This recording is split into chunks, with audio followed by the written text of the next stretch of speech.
Before we begin at the beginning, come stand with me at the end. It is the night of May the 28th, in the year 1453. A Monday. The city of Constantinople is awake, though almost no lamps are lit. Oil has been scarce for weeks. And besides, no one wishes to give the gunners on the far side of the walls a light to aim at. For 53 days, the largest cannon the world has ever seen have been striking the land walls of this city. You can hear them even now, in the dark, not firing for once, but cooling. The bronze ticks softly as it contracts in the night air. The silence itself is a kind of message. Everyone in the city understands what it means when a bombardment stops. Tomorrow, the assault will come. And so tonight, the people of Constantinople do the only thing left to do. They walk Greeks and Italians, Orthodox and Catholic, men who have argued bitterly about doctrine for 400 years. They walk together in one long procession through the darkened streets, carrying the icons of the city, and they gather beneath the great dome of Hagia Sophia, the Church of Holy Wisdom, where the candles are lit tonight, all of them, one last extravagance. A Venetian ship's surgeon named Nicolo Barbaro is in the city, keeping a diary through the whole siege, and it is from pages like his that we know how this night felt. The chanting, the weeping, the strange calm of people who have run out of decisions to make. Outside the church, a man on horseback is making a slow circuit of the land walls. He is 58 years old. Wait. No. He is 48 years old, and he has been emperor for 4 years, and his name is Constantine, the 11th of that name. The city he rules was founded by the first. His friend George Sphrantzes, who rode with him and survived to write it down, tells us the emperor spent this night moving from post to post along the walls in the dark, checking the sentries, speaking quietly with the defenders, Greek to the Greeks and Italian to the Italians. There are perhaps 7,000 men to defend 12 miles of wall. Beyond the ditch, in the dark, are somewhere near 80,000. At some point in the small hours, Sphrantzes says, the emperor came to the palace at Blakeney, where the wall meets the Golden Horn, and asked the household to forgive him for anything he had ever done to wrong them. And then he rode back out into the dark, toward the section of wall where the cannon had done their worst. We will come back to this night. It waits for us at the end of the road, 3 hours from now, and when we reach it, you will know every stone of those walls and every name in that church. But that is the ending, and an ending is a poor place to start a story, because the remarkable thing about this city is not that it fell. The remarkable thing is that it stood 1,100 years, while Rome fell and the ancient world dissolved, and empires rose and crumbled on every side of it. This one city, behind these same walls, endured long enough for the beginning and the end to be separated by more time than separates us tonight from that emperor riding in the dark. So let the cannon cool, let the candles burn in Hagia Sophia, leave the city sleeping there at the far end of time, and drift back with me instead, back past the Crusades, back past the Empress in her purple, and the general who conquered half the world and died in disgrace, back 1,129 years, to a bright morning on the same point of land, when there is no wall here at all, only a modest old Greek town above the water, and the sound of the sea, and one man, a soldier, a Roman, an emperor, walking out ahead of his surveyors with a spear in his hand, tracing a line in the earth. His officers hurry after him. The line is getting long, far too long, absurdly long, enough to enclose a city several times the size of the town that exists. One of them finally asks how much farther he means to go. And the emperor, this is the story his own courtiers told, does not stop walking. He says, I shall keep going until he who walks ahead of me stops. His name is Constantine, the first of that name. This is where the city begins. To understand why a Roman emperor is pacing out a new capital on the shore of the Bosphorus, you have to understand what has happened to Rome itself. By the year 324, the Roman Empire is old. It has been battered by a century of civil wars, plagues, and invasions, and it has grown too vast for one man to hold. For a generation, it has been ruled by committees of emperors, two, sometimes four at once, and those committees have done what committees of emperors do, which is go to war with each other. Constantine has spent 18 years winning those wars. He began them as one claimant among many, commanding the legions of Britain and Gaul. In September of 324, at a place called Chrysopolis, on the Asian shore, directly across the water from where he now walks, he defeats the last of his rivals, a man named Licinius, and for the first time in almost 40 years, the Roman world has a single master. And the single master looks at his empire, and he notices something that everyone has known for a century, but no one has acted on. Rome, the city of Rome, is in the wrong place. The empire's wealth is in the east now. Its most dangerous frontiers are the Danube to the north and Persia to the east. Rome, in the middle of Italy, is weeks away from both. Emperors have barely lived there for decades. They live in road hub cities near the frontiers and visit Rome the way you might visit an elderly relative. What Constantine decides is not to move the capital. It is grander and stranger than that. He decides to build a second Rome, a full twin with its own senate, its own forum, its own free bread for its citizens, and he chooses for it the old Greek town of Byzantium. And here, if you look at a map the way an emperor looks at a map, you can feel the rightness of it settle in like a key turning. Byzantium sits on a blunt triangle of land pointing east. On its south side runs the Sea of Marmara. On its north side lies a long, deep, sheltered inlet called the Golden Horn, a perfect natural harbor, calm in all weathers.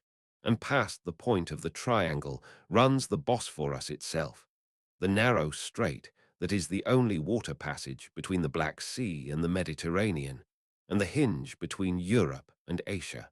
Whoever holds this point of land holds the door between two seas and two continents. It is surrounded by water on two of its three sides, which means an enemy can only approach by land across one narrow neck. One neck of land, one wall, and the city cannot be reached. Remember that shape. Everything in the next 3 hours, every siege, every survival, every catastrophe happens because of that shape. The work begins almost at once, and it is enormous. Our main witness for these years is a bishop named Eusebius, who knew Constantine and wrote his biography. And I should be honest with you about Eusebius. He adored the emperor. His life of Constantine is a portrait painted by a devoted admirer, and historians read it the way you'd listen to a eulogy, true in its facts, generous in its lighting. But even allowing for the shine, the scale of what he describes is real, because the city itself confirms it. Columns and statues are stripped from cities across the Greek world and shipped to the Bosphorus. A hippodrome for chariot racing, holding tens of thousands, is finished beside the palace. A forum is laid out on the hill, circular, paved, and at its center rises a column of purple stone, porphyry, the imperial stone, with a statue of Constantine himself on top, gazing out over his city. And around it all, across the neck of the peninsula, rises the first wall, Constantine's Wall, a single line of stone from the Marmara to the Golden Horn, sealing the triangle.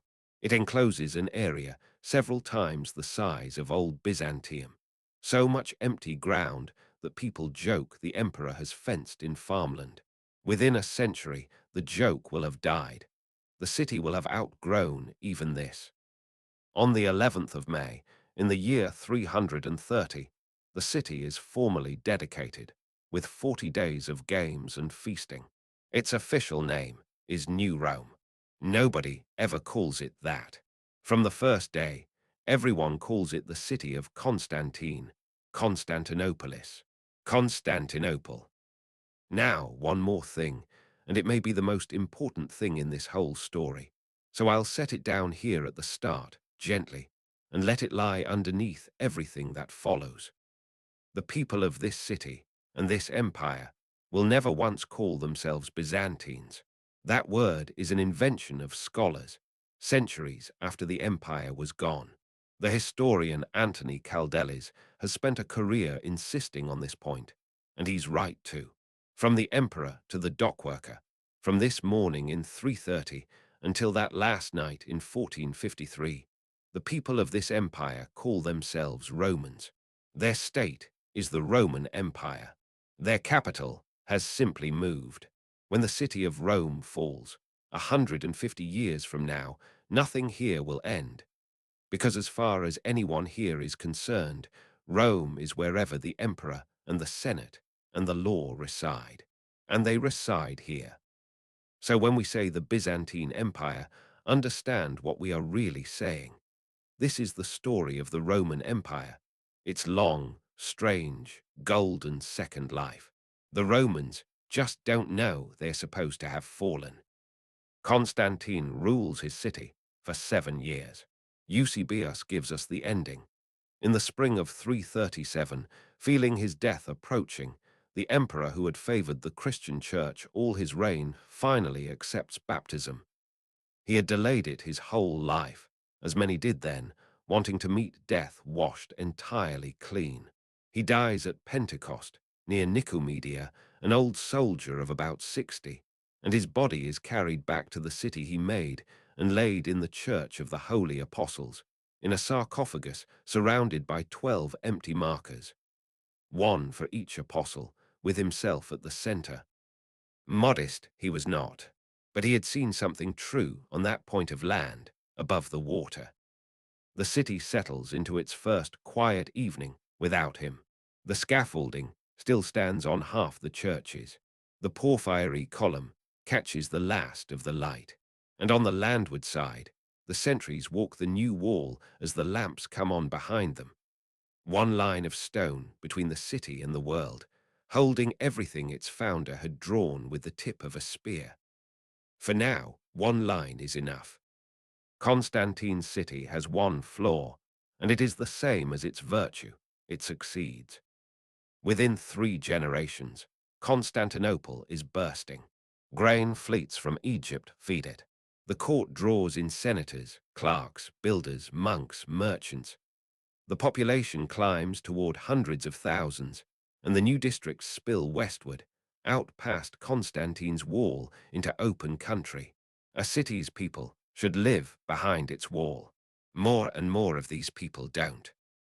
And the world beyond, that wall is getting darker. These are the years when whole peoples are in motion, Goths, Huns, Vandals, pressing across the Danube and the Rhine. In 378, at Adrianople, only a few days' march from Constantinople, a Roman field army is destroyed by Gothic cavalry and an emperor is killed. In 410, something happens that no one alive can quite absorb. The city of Rome itself, Old Rome, is sacked by the Goths. The world does not end, but everyone understands now that it can.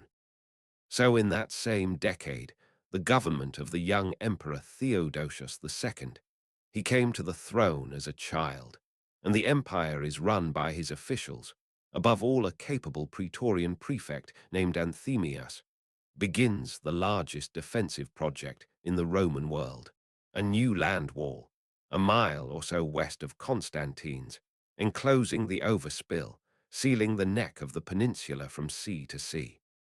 And this wall, the Theodosian wall, is the one. This is the wall of the cold open, the wall of the next 1,000 years. So walk it with me once, slowly, from the outside in, the way an enemy would have to. You come first to a moat, some 60 feet across, faced in stone. Beyond the moat, a low outer rampart, and behind it a terrace where defenders can stand. Then the outer wall proper, 25 feet or so of stone, studded with towers. Beyond that, another terrace, and then the inner wall, 40 feet of limestone and brick, 15 feet thick, with 96 towers rising 60 feet and more, each one in effect a small fortress, placed so the towers of the inner wall look out over the gaps between the towers of the outer. 3 barriers, rising one behind the other like waves, so that an attacker who takes the first line stands in a killing ground below the second, and an attacker who takes the second stands in a killing ground below the third. Nothing like it exists anywhere else on Earth, and nothing like it will exist for centuries. It is finished around 413, and 34 years later it falls down. Not to an enemy, to the ground itself. In the winter of 447, a great earthquake strikes the city, and long stretches of the new wall collapse, towers and all. 57 towers, the chroniclers say, lying in rubble. And here is the detail that makes it terrible. At that exact moment, the most feared man in the world is marching toward the city. Attila, king of the Huns, is on campaign in the Balkans, taking walled cities one after another, cities that had thought themselves safe. The one weapon that matters against him is a wall, and Constantinople's wall is lying in pieces on the ground. What happens next tells you everything about what kind of city this is going to be. The city does not evacuate, and it does not despair. The Praetorian prefect in charge, another Constantine, as it happens, turns to the 2 great chariot-racing factions of the Hippodrome, the Blues and the Greens, street rivals, sports partisans, the 2 halves of the city's noisy public life, who on an ordinary day can barely share a street without a brawl. He divides the ruined wall between them, and the Blues and the Greens, racing each other now instead of chariots, rebuild the entire circuit, clear the rubble, raise the towers, add the outer works, in about 60 days. 60 days. An inscription was carved on the wall to mark it, and part of it survives to this day. It says the prefect raised these walls in 60 days, and adds, with a straight face, that even Athena could not have built so quickly and so well. When Attila's riders eventually come within sight of the city, they find the triple wall standing whole, as if the earthquake had never happened. The Huns have no answer to it. They turn away. The city does not fall. It will become a habit. We even get to see Attila up close, through Roman eyes, and it is one of the strangest and most human documents of the ancient world. In 449, the court of Theodosius sends an embassy to Attila's camp, far to the north, and among the diplomats is a scholar named Priscus, who writes it all down. Priscus dines in Attila's own wooden hall. He describes the feast. The Roman envoys are served rich food on silver plates, wine in goblets of gold and silver, while Attila himself, the terror of 2 empires, eats only meat from a plain wooden trencher and drinks from a wooden cup and wears no ornament at all. Around him, men weep and laugh at the songs. Attila, Priscus says, stays unmoved, expressionless, except when his youngest son comes to stand beside him, and the king of the Huns gently pinches the boy's cheek. Priscus writes it down and rides home to the city behind the walls. Within 4 years, Attila is dead, not in battle, but in his bed on a wedding night, and his empire scatters like smoke. The Roman West is not so lucky. Through these same decades it is coming apart, province by province. Britain let go, Africa lost to the Vandals, Gaul and Spain slipping into the hands of Gothic kings. In 455 Rome is sacked a second time, more thoroughly, and in 476 a barbarian general in Italy deposes the last Western emperor, a boy, almost a footnote, and does not bother appointing another. He simply sends the imperial regalia east to Constantinople with a message that amounts to, "One emperor is enough." Later ages will call this the fall of the Roman Empire. But no bells toll in Constantinople, because from where the city stands, the empire has not fallen. It has contracted to the half that could pay its bills and the half behind the wall. The East still holds Egypt, Syria, Anatolia, Greece, the richest lands of the ancient world, untouched. The emperor in Constantinople now wears the whole inheritance alone. So the 5th century closes quietly here, on the Bosphorus, of all places, the one great capital of the ancient world where the lamps have not gone out. Grain ships ride at anchor in the Golden Horn. The law courts sit. The factions race their chariots and rebuild what earthquakes break. And on the land wall in the evening, a sentry can climb one of the 96 towers and look west, out over the darkening country toward everything that has been lost, and then turn and look east at a city that glows. The old world ends everywhere else. Here, it simply goes indoors for the night. Every long story has a chapter where it burns brightest. For this empire, the flame has two faces, an emperor who never seemed to sleep, and an empress who began her life on the floor of the hippodrome. But before the emperor and the empress, you need to meet the writer, because almost everything we know about them comes through one pair of eyes, and they are the strangest eyes in ancient history. His name is Procopius. He is a lawyer from Caesarea, secretary to the empire's greatest general, present in person at battles and sieges from Persia to Africa to Italy. And he writes 3 books. The first, The Wars, is a sober military history in the grand old style, measured, detailed, admiring where admiration is due. The second, The Buildings, is open praise, a catalogue of Justinian's constructions that reads like a court press release. And the third book was found centuries later in a library, and it is called The Secret History, and it is exactly what it sounds like.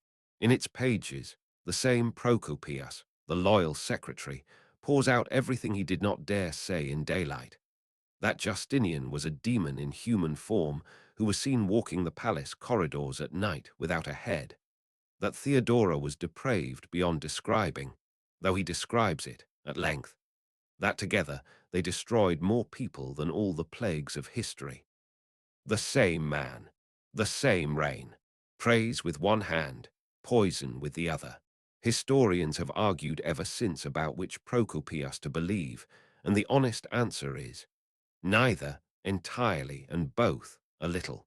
So as we walk through this chapter, I will tell you, each time, which of his faces is speaking. Keep that in mind especially now, because it is the secret history, the poison book, that gives us the story of Theodora's youth. This is what Procopius claims, that she was the daughter of the bear keeper of the Green faction, the man who tended the animals for the shows in the hippodrome, that her father died when she was small, and her mother put the 3 daughters on the stage, which in that world was the very bottom of respectability, that Theodora grew up an actress and a comedian, famous for performances that scandalized the city, and infamous in Procopius's telling. For a private life, he recounts with a fury that tells you at least as much about him as about her. How much of it is true? We can't know. It is the account of a man who despised her, written to destroy her memory. But underneath the venom, the outline is probably right, because no one denied it at the time. She really was an actress from the hippodrome world from nothing. And that is what makes what happens next astonishing. Because Justinian, nephew and heir of the reigning emperor, a farm boy from the Balkans himself, raised to power by an uncle who'd walked to Constantinople to join the army. Justinian meets this woman and decides to marry her. Roman law flatly forbids a senator to marry an actress. So the law is changed. The old empress, who is horrified, conveniently dies. The law is amended to allow a reformed actress to be restored to full honor. And in 527, when the old emperor follows, Justinian and Theodora are crowned together in Hagia Sophia, the bear keeper's daughter, seated on the throne of the Caesars in the purple. Justinian is unlike any emperor the city has seen. Procopius, both faces agree on this, describes a man who barely eats, barely sleeps, who works through the night, and is seen pacing the corridors at all hours. In the secret history, this becomes literal demonry. In plain daylight, it is simply the truth of the man. He intends to renew everything at once. Within months of his accession, he orders the entire inheritance of Roman law, 1,000 years of statutes, opinions, contradictions, gathered, cut, and recast into one clean body of law. A commission under a jurist named Tribunian does it in a few short years. That code, Justinian's Code, will one day underlie the law of most of Europe.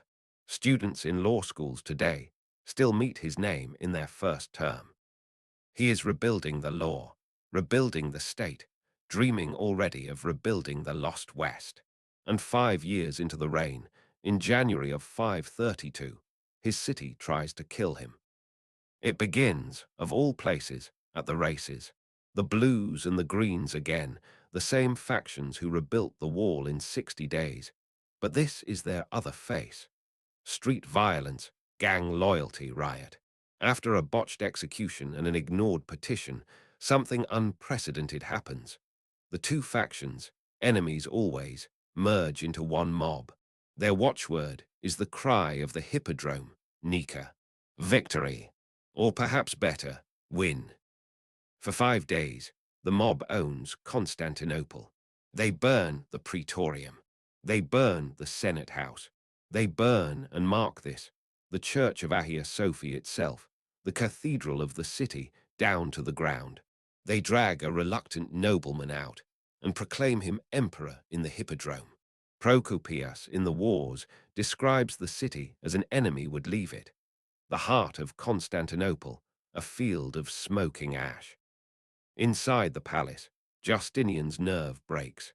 A ship is waiting at the palace harbor. The treasure is loaded. The emperor of the Romans is about to run. And then Theodora speaks. Procopius is our only source for what she said, Procopius, who hated her, and yet he gives her the finest speech in his entire history. Perhaps he polished it. Ancient historians composed speeches the way filmmakers compose scenes. But this is what he sets down. She rises in the council of frightened men, and she says that if the emperor wishes to save himself, no one will stop him. There is the sea, there are the ships. But as for her, she will stay.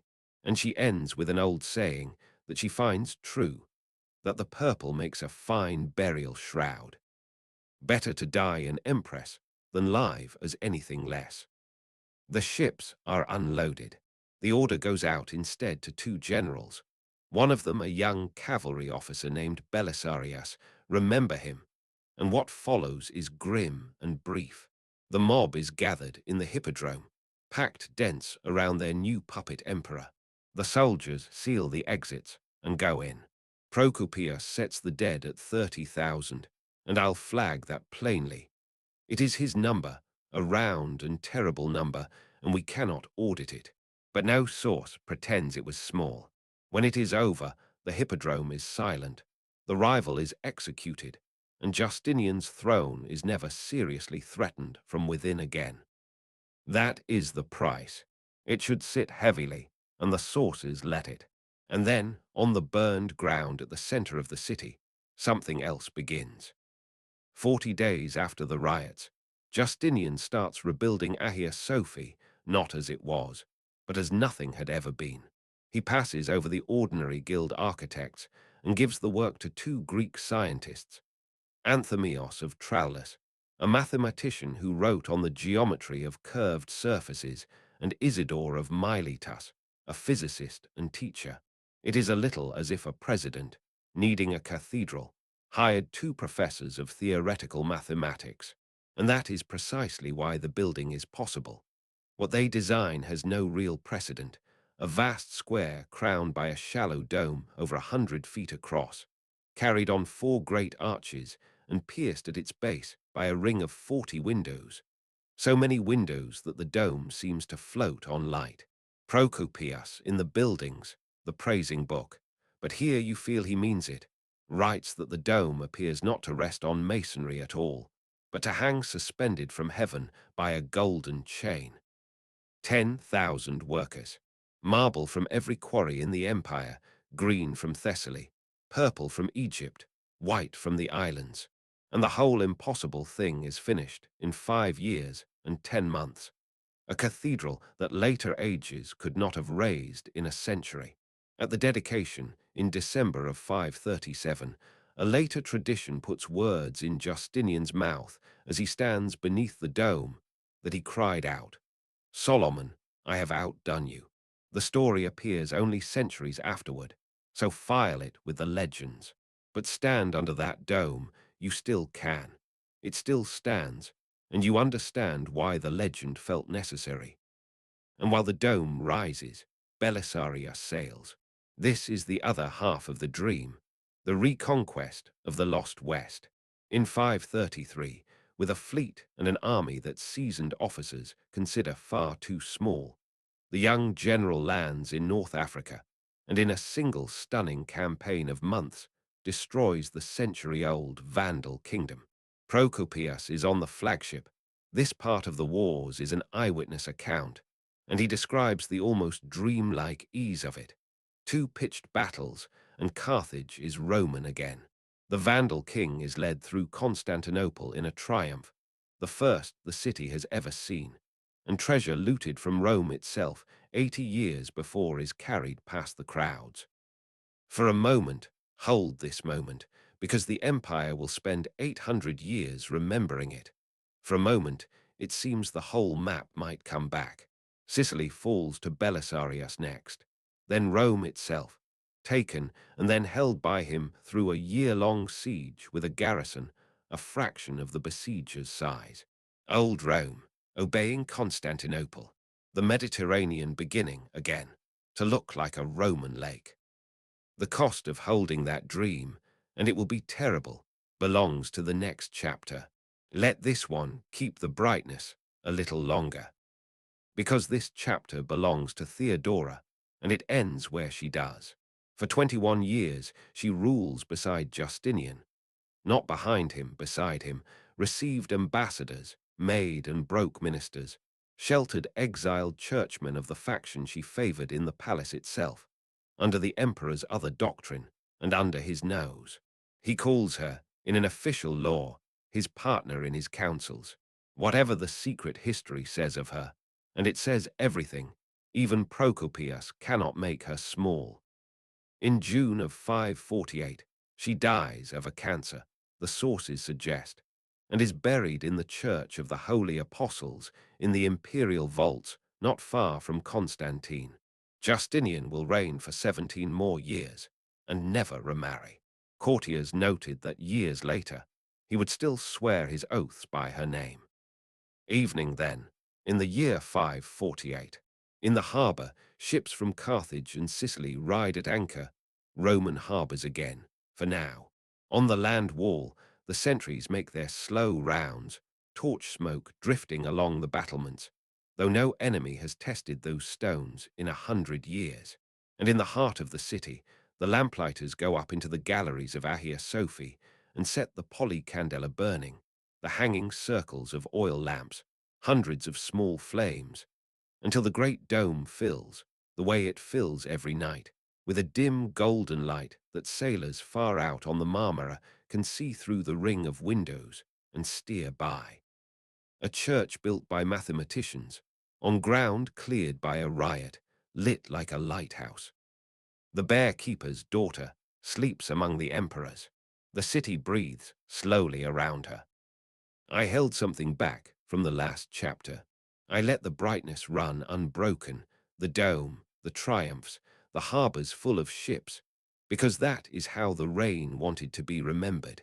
But Procopius records something else, from the middle of those glorious years, and we owe it a hearing. It arrives in the spring of 541, on a grain ship from Egypt. It begins, he says, among the harbour people, a fever, mild at first, so mild that neither doctors nor the sick themselves feared anything from it. Then, within days, the swellings, in the groin, under the arms, behind the ears. We know now what he was describing, because the evidence has been read from graves. Bubonic plague, the same disease as the Black Death, 8 centuries early. Constantinople is the best connected city on earth. Every road, every sea lane, ends at the Golden Horn, and for a disease, a hub for grain is a hub for everything. Procopius stayed in the city through it, and his account is one of the most careful descriptions of an epidemic that survives from the ancient world. He watched it climb, week over week, until he claims the dead reached 10,000 in a single day. That number, like his others, we cannot audit. I give it to you as his. What we can trust is what he saw. The tombs filling, then the trenches, then the towers of a fortification across the Golden Horn packed with bodies, because there was nowhere else. The city fell silent, he says. All work stopped. In the streets you met no one. The busiest avenues of the greatest city in the world stood empty, and those who were well stayed indoors, tending the sick or counting their own days. And through the gate of Carisius and the gate of St. Romanos, gates we will stand at again on the last night, 1,000 years from now. The carts went out through the land walls, day after day, carrying the dead into the country. The walls had been built to keep death out. That year it was inside, and the gates opened outward. The emperor himself took the plague and survived, one of the minority who did. But something in the reign did not survive. The empire that emerges from the plague years is poorer, emptier, short of soldiers and short of taxpayers, and it still owes installments on Justinian's dream. Because Italy, which fell so brightly in the last chapter, refuses to stay one.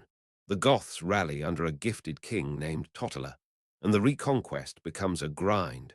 Rome besieged, taken, retaken, until the old capital changes hands 5 times in 20 years and is left, at one point, briefly and entirely empty, a city of 1 million under Augustus. For a few weeks in 547, the sources say, home to no one at all but crows and history. Belisarius is sent back with too few men and too little money, and spends years holding a collapsing front with brilliance and nothing else. It is Procopius's wars that records the bitter arithmetic of it, and you can feel, in these late books, the secretary's faith curdling into the fury that would become the secret history. In the end, it is not Belisarius who finishes Italy, but a different commander entirely. Narses, an elderly court eunuch, of all people, an Armenian who had spent his life among treasuries and chamberlains, and who turns out, sent to war in his 70s, to be one of the finest generals of the age. In 552, at a place called Busta Gallorum, he breaks the Gothic kingdom for good. Totila dies of his wounds in flight. Italy is Roman again, truly, finally. It is also a graveyard, and it will be held for less than 20 years before a new people, the Lombards, come over the Alps and take most of it almost unopposed. That is the shape of the whole endeavor if you stand back from it. The West was bought at a price the East could barely pay and kept for a moment.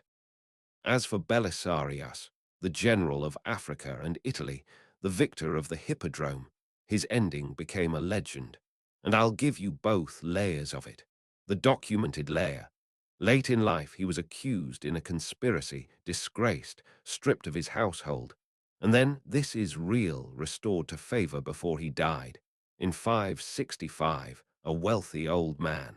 The legend which grew centuries later, that Justinian had him blinded, and that the conqueror of kingdoms ended as a beggar at a city gate, holding out a bowl and saying, "Give a coin to Belisarius."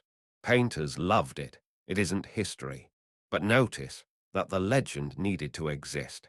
Even the empire's own descendants felt that the man had been used and spent, and never quite paid. Justinian outlives them all. Theodora, Belisarius, Procopius falls silent, and dies in his sleep in November of 565, at 83, having reigned 38 years, still working, courtiers said, to the end. He had rebuilt the law, rebuilt the greatest church on earth, and stretched the empire's borders wider than they would ever be again. He had also emptied its treasury, and through no act of his, watched a plague empty its towns. Whether he was the greatest of the emperors, or the most expensive, is a debate that began at his funeral and has not ended. The decades after him are a slow exhale. Under his successors, the Lombards take Italy. The Slavs and Avars press down through the Balkans toward Greece, and in the east, the long duel with Persia flickers and flares. A capable soldier emperor named Maurice steadies things for 20 years, economizes, campaigns, and economizes once too often. In the year 602, he orders his unpaid army to winter on the far side of the Danube, and the army mutinies, marches on the capital behind a brutal junior officer named Phocas, and Maurice and his sons are put to death. It is the first time a reigning emperor of Constantinople has been overthrown by violence. The city has crowned a murderer, and every enemy on every frontier can smell it. But that storm belongs to the next chapter. For now, leave the 6th century the way it leaves itself. Quietly, a little exhausted, the lamps in the great dome still lit each evening over a city that has survived its own golden age. In the Church of the Holy Apostles, the emperors sleep in their porphyry, Constantine, Theodora, now Justinian beside her. The carts no longer go out through the gates. Grass has grown back along the trench lines. The city has learned the price of glory. It is about to learn the price of everything else. Historians have a name for the war that begins now. They call it the last great war of antiquity, the final duel of the two empires, Roman and Persian, that had faced each other for 700 years. Neither of them knows it is the last one, and neither of them can imagine why. It begins with the murder of Maurice. The Persian king, Khosrow II, had a debt to Maurice. Years before, driven from his own throne, he had been restored to it by Roman arms, by Maurice personally. Now his benefactor has been butchered by a usurper, and Khosrow declares himself the avenger. It is a beautiful pretext, and it opens the most successful war Persia has ever fought. Because the empire, under the usurper Phocas, is devouring itself, purges, revolts, the frontier armies pulled apart. Our chief guide through this whole century, I should tell you now, is a monk named the Hophanes the Confessor, and I want to be straight about him. He is compiling his chronicle almost 200 years after these events, stitching together older sources, some good, some lost, some legendary. He is what we have. Where he can be checked, he is often right. Where he cannot, we hold him gently. And what the Hophanes describes, year by year in these entries, is an empire coming apart like wet paper. In 610, a rescue comes from the sea. The governor of Africa, in Carthage, sends his son with a fleet to end the tyranny. The son's name is Heraclius. He is around 35, and when his ships appear off the city, the capital rises for him. Phocas is dragged from sanctuary and killed. Heraclius is crowned the same day. And here is the cruelty of it. The rescue changes nothing at first. The war has its own momentum now. The Persian armies are through the frontiers and inside the body of the empire, and one by one, over a decade, the ancient provinces fall, not raided, taken, as Persia had never taken them in 7 centuries. Antioch, Damascus. Then, in 614, the blow that made the empire cry out loud. Jerusalem falls, the churches burn, and the Persians carry away the holiest object in the Christian world, the relic of the true cross itself, into captivity in Persia. 5 years later, Egypt follows, and with Egypt goes the grain that has fed Constantinople for 300 years. The free bread of the capital, given daily since Constantine, quietly ends. Persian campfires burn at Chalcedon, directly across the Bosphorus, close enough that from the sea walls you can watch their smoke rise on the Asian shore. The empire at this point consists, more or less, of the capital, the sea, and some coastlines. The Hophanes reports that Heraclius considered abandoning Constantinople altogether, withdrawing the government to Carthage, to Africa, to begin again, and that the patriarch made him swear at the altar of Hagia Sophia that he would not. Whatever the truth of that story, what the emperor actually does next is stranger, and it is the reason his name survives. He decides that the war cannot be won by defending what is left. The provinces cannot be pried loose one by one. The only way to make the Persians let go of everything is to strike at the heart, at Persia itself. And so he does the thing emperors had not done for centuries, the thing everything in imperial protocol forbade. He leads the army in person. He melts down church plate.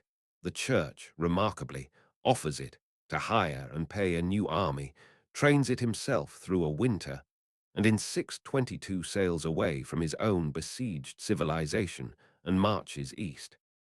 We have a witness in the camp, George of Pisidia, a court poet who wrote campaign poems about these expeditions, some of them from the army itself. Panegyric, yes, praise poetry, but praise written in the mud, with details a flatterer at home would never invent. The drills, the cold, the emperor teaching maneuvers in person. Through 6 years of marching, across Anatolia, wintering in the Caucasus, striking down into the Persian heartlands, and out again. Heraclius plays a colossal game of pressure and evasion, refusing to be pinned, wrecking the sacred places of Persian religion in answer for Jerusalem, allying with the nomad Turks of the steppe. Khosrow answers with the most audacious move of the whole ancient world's last war. If Heraclius will not come home to defend his capital, then the capital will be taken while he is away. In the summer of 626, 2 armies converge on Constantinople, a Persian force under the general Sharbaraz on the Asian shore, and marching down through the Balkans to the land walls themselves, the whole assembled power of the Avars and their Slavic subject peoples. 80,000 of them, the sources claim, with siege towers and engines. The emperor is 1,000 miles away. He does not come back. He sends some reinforcements and a message that amounts to, the city will hold. And what stands between Constantinople and the end, in that July, is the garrison, the fleet, the walls of Theodosius. And the city firmly believed one thing more.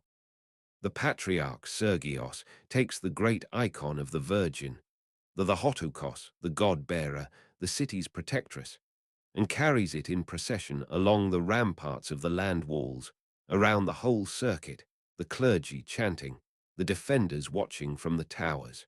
Whatever it did in heaven, we know what it did on the wall. The defenders held 10 days of continuous assault and did not break. And the battle that decides everything happens on the water. The Avars load thousands of Slav warriors into dugout canoes to ferry across the Golden Horn and to carry Persians over the Bosphorus. And the Roman navy falls on them in the narrow waters and destroys them, so completely that the Horn, the chronicles say, could be walked on wreckage. The Avar Khan burns his siege engines where they stand. The defenders on the walls watch the towers that were built to kill them go up in flame, and marches away. The Persians on the far shore, who never found a way across 2 miles of water, simply watch and then withdraw. The city gave the credit where it believed it belonged. A hymn was sung in thanksgiving to the Virgin. The tradition says the whole city sang it standing all night, and Constantinople would sing it standing for the next 800 years. To you, champion commander, we your city dedicate our thanks for victory. If you have ever heard the Arkarthist hymn in any Orthodox church on earth, you have heard the siege of 626. After that, the war ends quickly, the way a stalemate ends when one side's nerve finally goes. In December of 627, near the ruins of ancient Nineveh, Heraclius brings the main Persian field army to battle at last and destroys it. The Hophanes has him fighting hand to hand in the line, unhorsed and remounting, which may be embroidery and may, with this emperor, be true. Persia collapses inward. Khosrow, who had refused every peace, is overthrown by his own son and put to death in a dungeon. The new Persian government gives back everything, every province, every captive, and the true cross itself. In the spring of 630, Heraclius carries the cross into Jerusalem on foot, walking as a pilgrim through the gates he had won back. It is, you could argue, the single greatest triumph any Roman emperor ever achieved. The empire had been dead, and he had breathed it back. The two ancient superpowers had fought their war to the finish, and Rome had won. And both of them had lost. They just couldn't see the third player yet. Because during those exact years, while the last war of antiquity burned through every land between them, something was happening far to the south, in the deserts of Arabia, beyond either empire's attention. A merchant of Mecca had begun to preach. The armies that ride north out of Arabia a few years later, under the banner of Islam, arrive at the borders of two empires that have spent 30 years bleeding each other white. Exhausted treasuries, gutted armies, ruined provinces, plague behind them. In 636, at the river Yarmouk, in 3 days of battle in a dust storm, the Arab armies destroy the main Roman field army of the east. The provinces Heraclius had just redeemed, Syria, Palestine, then Egypt, fall in a handful of years, and this time they do not come back. Later Arabic tradition gives the emperor a farewell as he left Syria for the last time. Farewell. A long farewell to Syria, and what a fine land I leave to the enemy, and I flag it honestly. The words come from the winner's chronicles, generations on. But if he never said it, someone understood him well enough to say it for him. Heraclius dies in February of 641, old at 66, ill for years, watching from his palace as the labor of his life is unmade faster than he had made it. Persia, his great enemy, will be gone entirely within the decade, the whole ancient empire swallowed. Rome survives, cut nearly in half, but behind its walls alive. The last war of antiquity is over. Antiquity, it turns out, went with it. Sleep now if you're drifting, the city does the same. Smaller in the world than it was, the grain ships from Egypt gone forever, the harbors quieter. But on the land walls, the sentries still walk the circuit past the gate of St. Romanos, and in the churches they still sing, standing, the hymn from the year the Virgin held the wall. The ancient world is over. The city didn't notice. It was busy surviving. The historian John Julius Norwich called what comes next the empire's darkest and least known passage, and the scholar Judith Herrin gave the whole phenomenon its best short name. This is the empire that simply would not die. For the next 2 centuries, almost nothing goes right, and the state survives anyway, and in surviving, changes into something new. Look at what is left after Heraclius. Anatolia, the Aegean, fragments of the Balkans and Italy, and the capital. Perhaps a third of the old empire, and the poorest third at that. The census of the old world would say, finished. Every other realm the Arab conquests touched in that first century, Persia, Visigothic Spain, the whole southern Mediterranean, goes down and stays down. This one doesn't, and it's worth pausing on why, because the reasons are unglamorous and real. The state reorganizes itself for permanent emergency. The old provinces give way, over these generations, to great military districts. The themes, each under a general, each raising and feeding its own troops from its own land, so that even when the treasury is empty, defense continues. Latin fades from the government. The empire's daily language, Greek, becomes its official one. The emperor is now the basileus. Cities shrink into fortresses. It is a smaller, harder, more Greek, more militarized Rome, a keep where there had been a palace. And twice in these years, the keep is tested at its gate, the capital itself, because the Arab commanders understand perfectly that this empire is a body with one heart. Kill Constantinople, and everything dies. The first test comes in the 670s, under the Caliph Muawiyah. Arab fleets take bases in the Sea of Marmara itself and come against the city in campaigning season after campaigning season. I'll be honest with you that the sources here, the Hophanes above all, are tangled, and modern historians argue about the exact shape and years of this first great assault. What no one disputes is how it ended and what ended it. Because it is in these years, the Hophanes says, that a refugee arrives in Constantinople, an architect or engineer named Kallianikos, fleeing the conquered lands of Syria, carrying a secret. What he brings, or what the empire's arsenal's perfect from what he brings, is a weapon the world has never seen. A liquid fire, projected from siphons, pressurized nozzles mounted on the prows of warships, that ignites as it sprays, burns on the surface of the sea, and cannot be put out with water. The Greeks simply called it sea fire, or Roman fire. Everyone else came to call it Greek fire. And here I owe you the honest mystery, instead of a confident answer. We do not know what it was.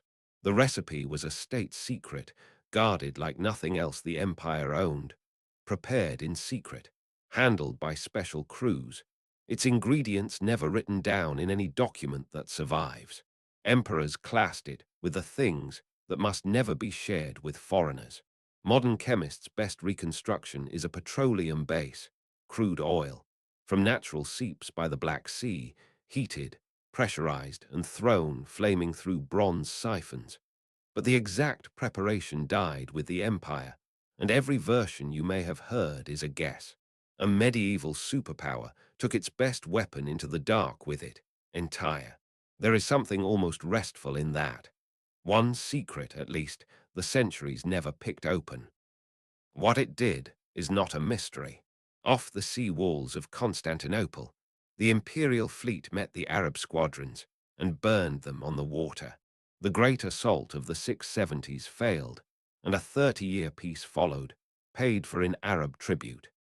The second test is the one historians point to when they are asked, quietly, after dinner, which battles actually turned the history of the world.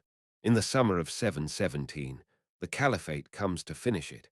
An army the chronicles put at 80,000 or more under the general Maslama, brother of the Caliph, crossing into Europe to invest the land walls, and a fleet the sources count in many hundreds of ships to close the sea. This is not a raid. The Caliphate at this moment stretches from the Atlantic to India. It has taken everything it has ever seriously attempted. Constantinople is the last locked door in the known world. The empire, with its usual sense of theatre, has just changed emperors mid-crisis. The man who takes the throne months before the siege is Leo III, a frontier soldier from the Syrian marches who speaks Arabic, and who conducts the defense with a cold cleverness the sources clearly relish. The pattern of 626 repeats, at greater scale. The land walls do what the land walls do. Assault is hopeless, so the Arabs settle in to starve the city. The fleet tries to close the Bosphorus, and the fire ships come out of the Golden Horn and burn its lead squadrons. After that, the Arab admirals keep a fearful distance, and the sea stays open, which means the city eats. And then the sky takes a side. The winter of 717 to 18 is, the chronicles say, the cruelest in memory, snow lying for 100 days on the Thracian plain. The besiegers, camped in the open, in a stripped countryside at the end of a 1,000-mile supply line, begin to die of cold, of hunger, of disease, in numbers no assault could have cost them. The Hophanes, never squeamish, reports the camp reduced to eating its own pack animals and worse. Spring brings reinforcement convoys. The fire ships burn them at anchor. Bulgar horsemen, the empire's enemies too, but Constantinople's neighbors, and choosing the devil they know, fall on Arab foraging parties from the north. In August of 718, after 13 months, Maslama's army marches away, and the retreating fleet is wrecked by storm in the Aegean until, the chronicle says, a handful of ships came home of all those hundreds. The door held. The caliphate never again brings its full strength against Constantinople. The age of conquest passes its high water mark on that frozen plain outside the Theodosian walls. Historians as sober as any in the field will tell you plainly. If the city falls in 718, the history of Europe, of the world, runs down another channel entirely. It is not too much to say that the walls were, for those 13 months, holding a hinge of history shut. You would think an empire saved by miracle twice would spend the next century in thanksgiving. Instead, it spends it in a family quarrel about God. And I'll give it to you briefly, because it is strange and it matters. Beginning under that same Leo III and hardening under his son, the emperors turn against the holy images themselves, the icons, ordering them removed, whitewashed, destroyed. Christ, the Virgin, the saints, faces the city had prayed to for centuries. Iconoclasm, image breaking. Perhaps the disasters were punishment for idolatry. Perhaps, facing an Islam that permitted no images and kept winning, the logic felt urgent. For over a century, on and off, the empire tears at itself over this. Monks persecuted, icons burned, then restored by an empress, then broken again. While not incidentally, the same iconoclast soldier emperors steady the frontiers and begin, slowly, to win. Two scenes from that century, and we'll let it rest. In the year 800, on Christmas Day in Rome, a city the empire has effectively lost to the popes and the Franks. The pope places an imperial crown on the head of the Frankish king Charlemagne, on the argument that the throne of Constantinople, held at that moment by a woman, the Empress Irene, is legally vacant. In Constantinople, this is received as roughly what it is. The barbarians of the West declaring themselves the real Romans. The two empires of Christendom will glare at each other down that insult for centuries. Remember it when the Crusaders arrive. And in 811, an emperor named Niketas I marches into Bulgaria, burns the Khan's capital, refuses every peace offer, and is trapped in a mountain pass and killed, his army destroyed around him. A nearly contemporary account, the one scholars call the Chronicle of 811, records what the Bulgar Khan, Krum, did next. He had the emperor's skull lined with silver and used it as a drinking cup for his boyars, the first emperor to die in battle against barbarians since Adrianople, 4 centuries before. The neighbors, the city noted, were no longer soft. It ends, this long dark passage, gently, on the first Sunday of Lent in the year 843, when a widowed empress named Theodora, a second Theodora, restores the icons for good, and a procession carries them back into Hagia Sophia by candlelight, an event the Orthodox Church still keeps every year as the triumph of orthodoxy. The faces come back to the walls of the churches. The empire that would not die has stopped merely surviving. Down at the arsenal on the Golden Horn, behind doors without windows, the crews who tend the fire keep their secret. On the land walls, the sentries walk past stones that have now outlasted the Goths, the Huns, the Avars, the Persians, and the armies of 2 caliphs. The city sleeps. It has earned it. And somewhere out in Anatolia, in the Theme lands, a peasant family is raising a son named Basil, and the story is about to turn gold. Dynasties are supposed to begin with glory. This one begins with a horse tamer and 2 murders, and becomes the most brilliant house the empire ever produced. History has a sense of humor. It is just very patient about the punchline. The horse tamer is that peasant's son. Basil, called the Macedonian, from the Balkan district his family farmed, though the family itself was likely Armenian. He is poor, unlettered, and magnificent to look at, built like a wrestler, and he comes to the capital as young men from the provinces always have, to be someone's groom or bodyguard. He tames a difficult horse in front of the right audience, wins a wrestling match against a Bulgar champion at a banquet, and catches the eye of the emperor himself. Michael III, last of the previous line, a young man the sources paint as charming, generous, and drowning in wine. Basil rises from groom to chamberlain to favorite to, astonishingly, co-emperor, crowned beside Michael. And then, in 867, Basil has his benefactor murdered in his bedchamber and reigns alone. I should pause and be fair here, because our sources for Basil's rise were mostly written under Basil's own grandsons, who had every reason to blacken Michael and burnish Basil, the drunkard emperor and the reluctant, worthy successor. Perhaps what no one disputes is the sequence: patronage, partnership, murder, throne.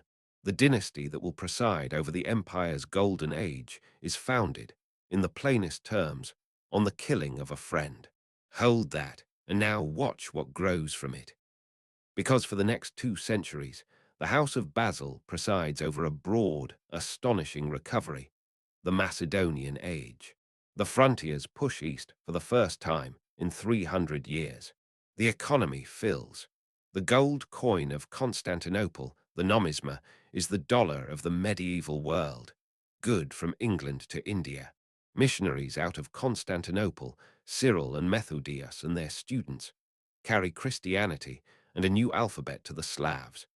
The alphabet is called Cyrillic to this day, and when the Rus of Kiev choose a faith at the end of this era, their envoys report back from Hagia Sophia. The Chronicle of the Rus records the line that they knew not whether they were in heaven or on earth. 200 million people now pray in churches descended from that report. And learning comes home. This is the age when the classics are systematically copied out of crumbling ancient scrolls into new books. And here is a debt to notice quietly. The oldest surviving copies of a great share of all Greek literature, the Plato and Euclid and Sophocles on the world's shelves, are the copies made in this city in these 2 centuries by these scribes. When you read the ancients, you are mostly reading Byzantium's handwriting. No one embodies the age like the emperor in its middle, and he embodies it by doing almost nothing an emperor is supposed to do. Constantine VII, Basil's grandson's son, is called Porphyrogenitos, born in the purple, and the title is literal. The palace kept a chamber walled in purple porphyry stone, and a child of a reigning emperor born in that room carried the fact like a rank, unstealable forever, which was fortunate because the purple was all Constantine had. Orphaned young, he spent decades as the ornamental junior colleague of the admiral who married into the throne over his head, kept in the palace like a vase. So he studied, and when the wheel finally turned, and he ruled alone in middle age, what he left behind is unlike anything else any emperor produced: books. He organized encyclopedias of history and agriculture and court ceremony, and he wrote, with his own staff, for his own son's eyes, a confidential handbook on how to run the empire, which peoples border us, what each one wants, whom to flatter, whom to pay, which alliances to promise and never conclude. Scholars know it by its Latin title, De Administrando Imperio, on the governance of the empire, and reading it feels like nothing else in medieval literature. An empire, at its height, sitting quietly at a desk at night, writing itself down for its child. Somewhere in the palace, past the guards, past the silences, the most powerful civilization west of China is a father with a lamp, worried his son won't be ready. The son was ready enough, but the age's iron came from elsewhere, from 2 soldiers and 1 bedchamber, and I'll tell it plainly because our source told it plainly. A historian named Leo the Deacon, who lived these years, served at court, and wrote what he saw and gathered with a battle painter's eye. The first soldier is Nikephoros Phocas, the greatest commander of the age, a grim, praying, armor-sleeping ascetic from the great military clans of Anatolia, a man the Arabs called with respect the White Death. In 961, he retakes Crete, scrubbing out the pirate emirate that had bled the Aegean for a century. Then the ancient cities of the east, Aleppo raided, Tarsus taken, and at last, in 969, Antioch itself, Roman again after 330 years. When the throne falls vacant, he marries the beautiful young widowed empress, the Hafano, and rules as the sword of the empire, and makes, over 5 years, every kind of enemy a victorious, tactless, tax-raising soldier can make, including at last his wife. In December of 969, on a snowy night, conspirators cross the water in a small boat and are hauled up into the palace. Leo the deacon says in a basket, from the seaward side, the empress's arrangements having left the right doors unbarred. They find the emperor asleep, as he always slept, on a panther skin on the floor before his icons, having refused a bed for years. He is woken, mocked, tortured, and killed. The leader of the assassins is his own nephew and finest cavalry commander, John T. Tzimiskes, the Hafano's lover. The head is shown from a window to quiet the guards. And here the story does something you don't expect. Tzimiskes, the murderer, is refused.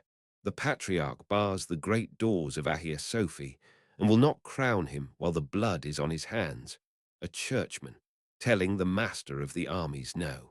And Tzimiskes, this is the measure of the age, somehow submits. He does penance. He gives away his fortune to the poor and to hospitals, and he banishes from the city, forever, the Empress the Hafano, punishing, with impeccable convenience, the one accomplice whose guilt lifted his own. She goes to a convent in exile. He goes through the great doors to the throne, and the murdered man's own troops, after a pause, follow him, because whatever else Tzimiskes is, he is the second best soldier alive, and now the best. He proves it immediately when Sviatoslav, the terrifying pagan prince of the Rus, comes down through Bulgaria with an enormous host and announces his intention to move his throne to the Danube. Next door, Tzimiskes marches north in 971, storms the passes, and pins the Rus army inside the fortress of Dorostolen on the Danube. Leo the deacon describes the last great battle outside its walls almost stroke by stroke. The Rus fighting like men who believed, as they did believe, that to be defeated was shameful, but to be killed was not. Starved and broken at last, Sviatoslav sails away down the river with the remnant, and is killed at the cataracts that winter by nomad tribesmen, who, the steppe having its own sense of ceremony, made of his skull a drinking cup. The century, you'll notice, rhymes.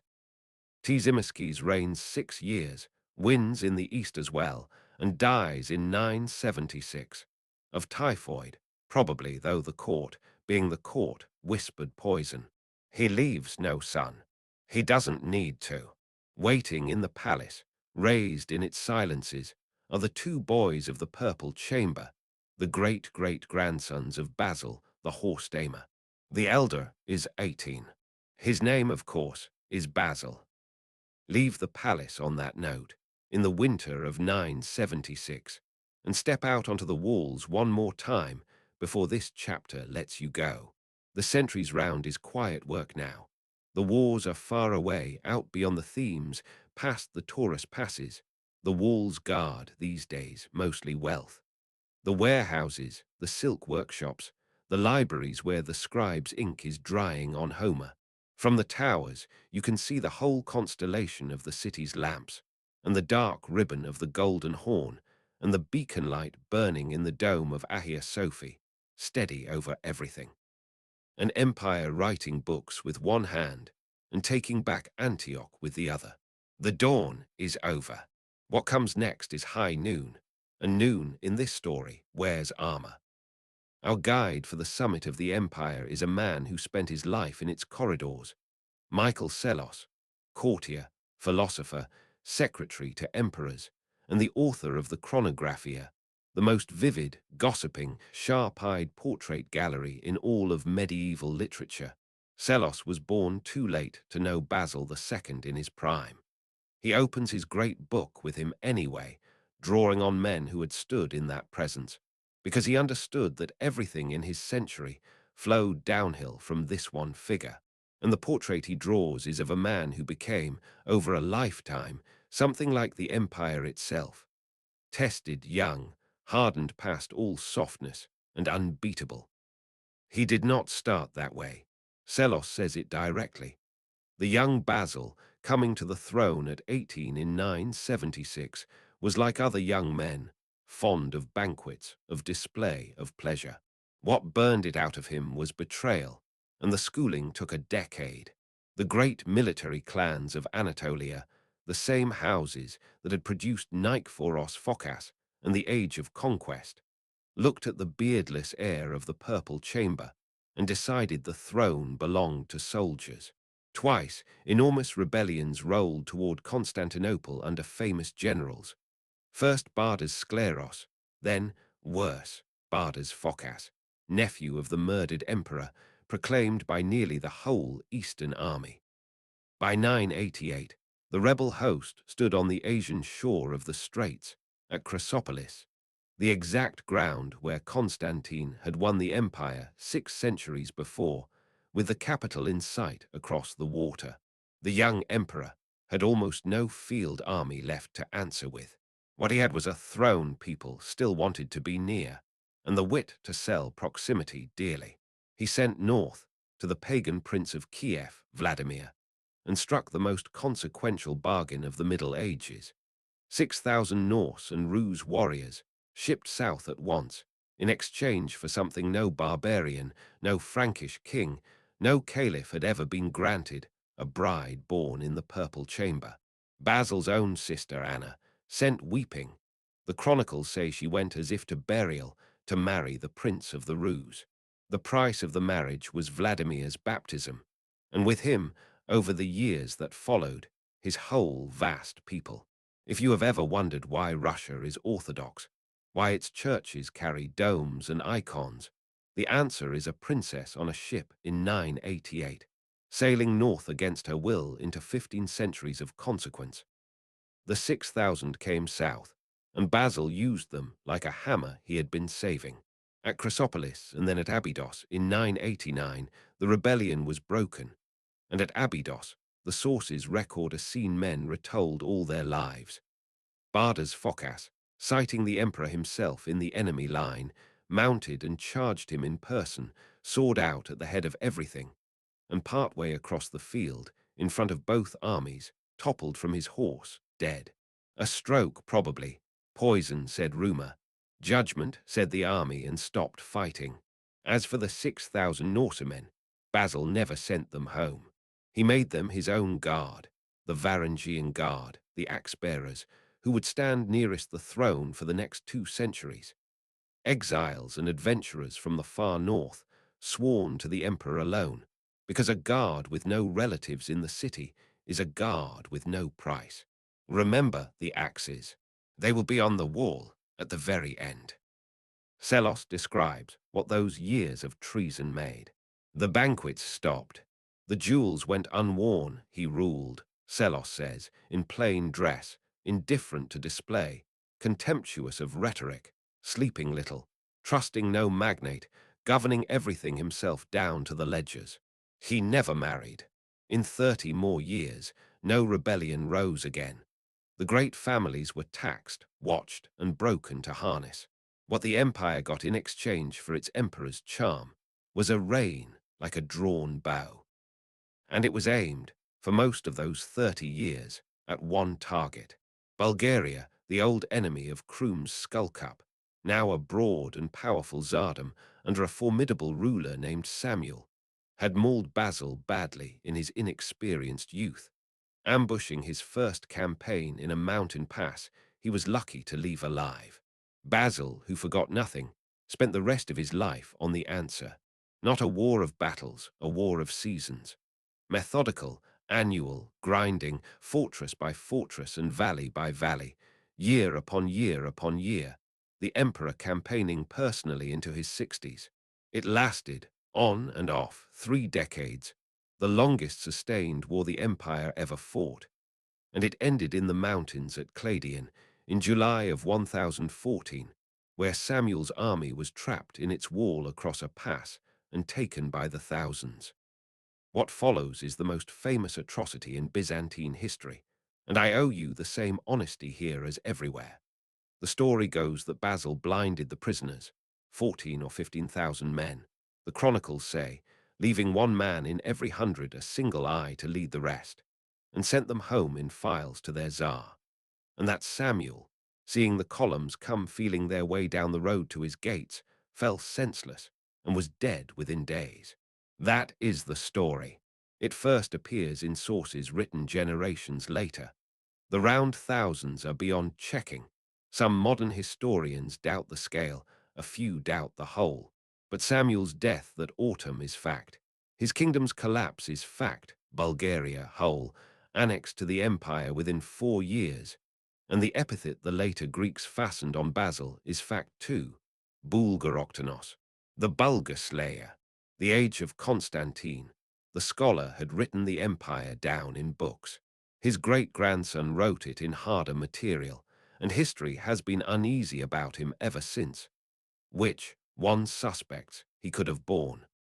Here is the ledger, though when he dies in December of 1025, at nearly 70, still planning a campaign for Sicily.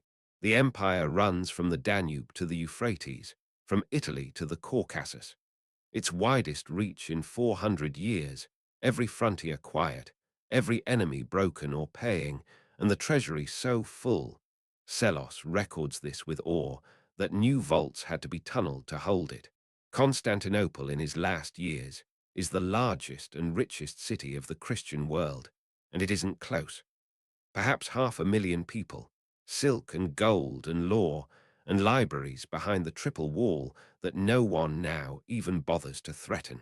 Every long story has its noon. Stand here a moment, this is it.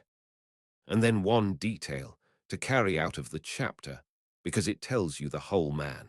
The emperors of 11 centuries lie together. You'll remember, in the Church of the Holy Apostles, Constantine among his apostle markers, Justinian, Theodora, all of them. Basil refused it. By his own instruction, he was buried outside the walls, out at the Hebdomen, the old army mustering ground by the sea, with the soldiers. His epitaph survives in later copies, and it says, in substance, other emperors appointed themselves other resting places. I, from the day the King of Heaven called me to this rule, kept vigil. No one saw my spear at rest. I marched to the west, and to the very frontiers of the east. And now, whoever you are, pray for me. The greatest of them chose to lie in a parade ground, a soldier off duty at last. He never asked to be loved and wasn't. He asked to be prayed for, and for a while was. The vaults were full. The frontiers were quiet. The city glowed behind its walls like a lamp in a window. He had built the empire a long, deep, golden afternoon. He could not build it another Basil. How long does it take to spend 400 years of accumulation? The answer, it turns out, is about 50. And the strangest part of this chapter is that the man who wrote it down watched it happen from inside the room, helped it happen, knew it, and confessed it in the most self-aware history of the Middle Ages. Psellos again. He rises in exactly these decades from a clerk's desk to the elbow of emperors, drafting their letters, tutoring their heirs, surviving every change of regime with a courtier's supple spine, which he describes in his chronographia with disarming, almost comic honesty. And the story his book tells, reign by reign, is of a state living on its inheritance. Basil left no child. The purple passed to his brother, an amiable old man. And then, for a quarter century, it belonged in law to 2 elderly sisters, Zoe and Theodora, the last of the Macedonian blood. nieces of the Bulgar-Slayer. The empire, which would follow that bloodline anywhere, would not be ruled by anyone without it. The city rose in genuine fury when a usurper mistreated old Zoe, and so the throne became, in effect, a dowry.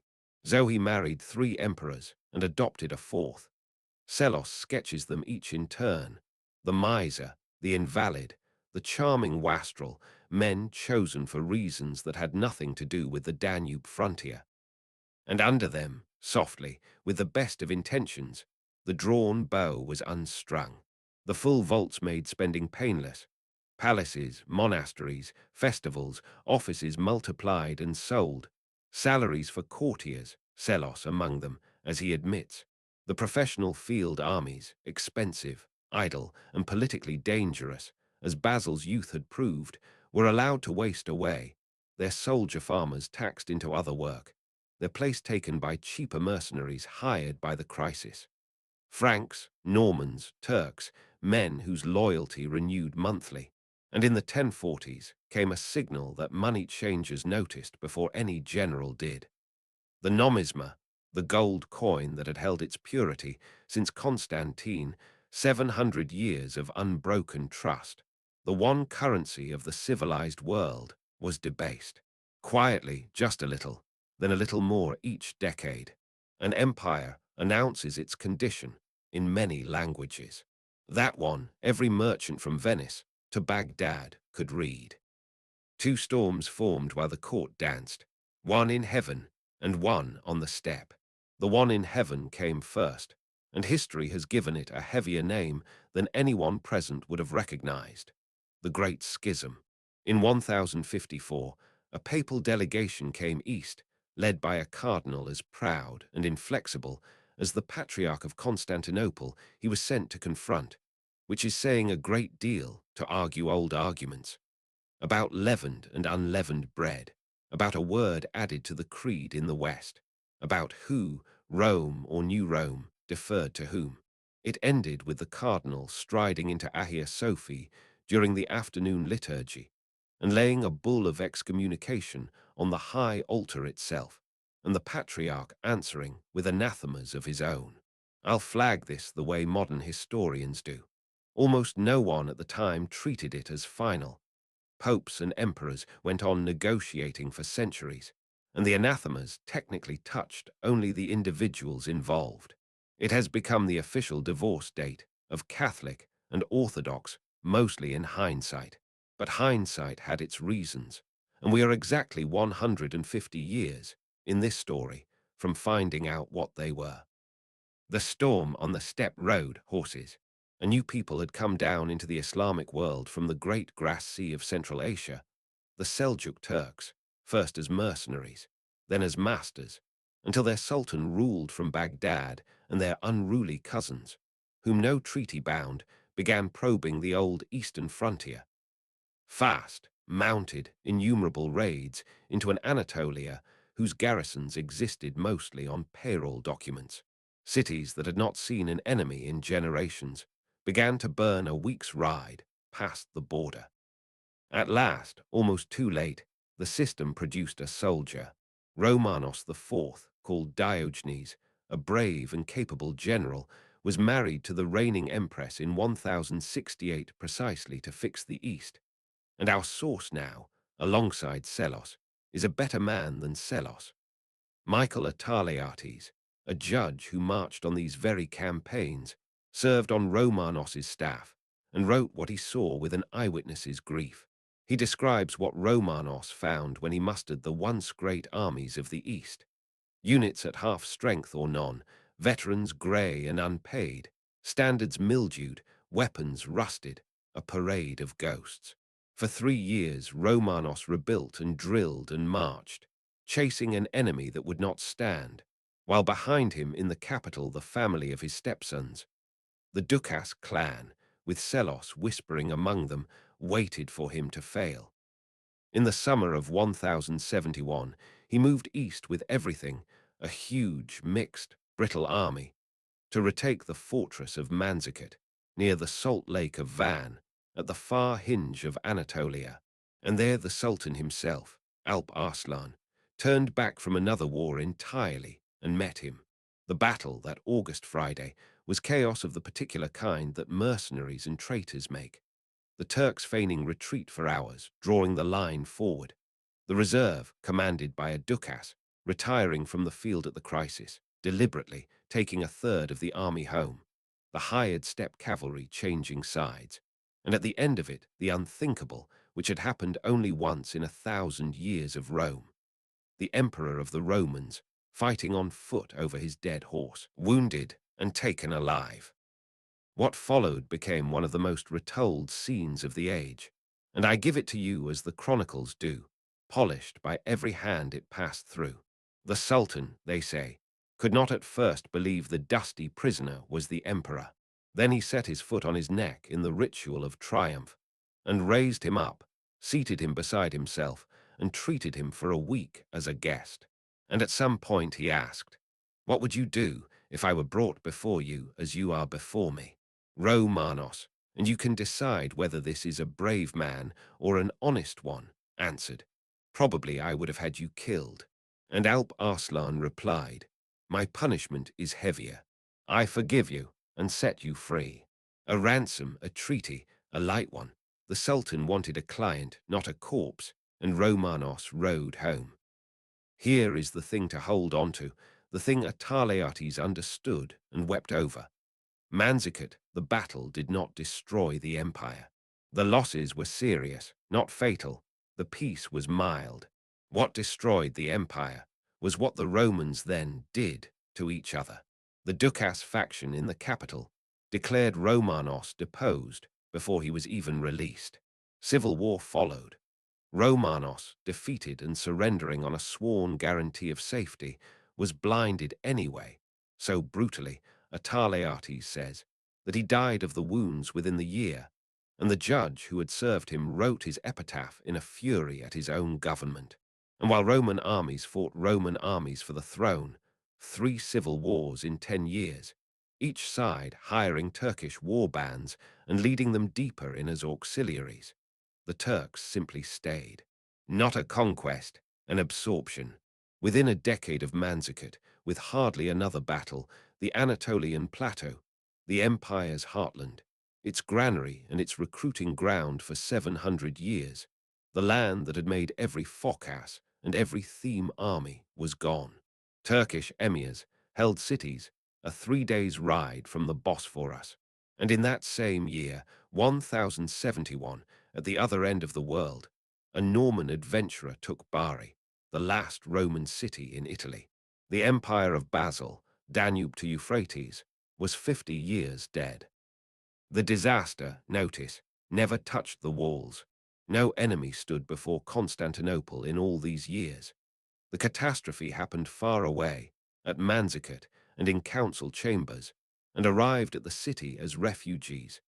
The landowners and monks and farm families of Anatolia, streaming in through the gate of Alexios with what they could carry, settling into a capital that was now the front. From the towers of the land walls, the sentry's view was unchanged. The same Thracian hills, the same road running west. It was the other direction, behind them, over the water, where the world had quietly ended. In April of 1081, a young general from one of the great Anatolian families that no longer had an Anatolia, 33 years old, a nephew of emperors, a survivor of every one of those civil wars, took the city with an army of his own and was crowned. His name was Alexios Komnenos. Psellos's long confession was ending. A sharper pen was 8 years old and living in the palace and watching everything. She was the new emperor's daughter. Every source we have followed so far, Eusebius, Procopius, Psellos, has been a courtier looking up at power. Now, for 1 century, the empire's story is told by someone looking at it from the inside of the family.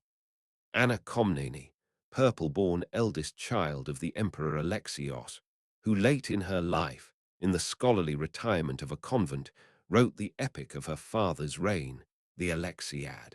It is the only major history of the European Middle Ages written by a woman, and she knew exactly how remarkable that was. She opens by presenting her credentials, her Homer, her philosophy, her rhetoric, like a scholar drawing a sword. She is partial, of course. It is a daughter's book, and she tells you so, and grieves openly on the page as she writes of the dead. Historians check her constantly and find her, for the great events, remarkably exact. For this chapter, we see the world through her eyes, and what her eyes saw from the palace windows was the strangest sight in the city's history. The West arriving. But first her father had to live, and in 1081 that was not the safe bet. Anna is unsparing about the wreck Alexios seized, a treasury so empty he melted church plate over furious protest to hire his first campaign. Turks on the Asian shore of the straits in sight of the palace, and coming at him from the west, the most dangerous fighting men in Europe. The Normans, the same restless Norse-French stock that had just taken England and Sicily, had crossed the Adriatic under Robert Guiscard and his son Bohemond, and their aim was not plunder, but the throne itself. At Dyrrhachium, on the Albanian coast, they met everything Alexios could scrape together, including the Varangian Guard, which by now was thick with English exiles, Anglo-Saxons who had left England rather than serve the Normans who conquered it.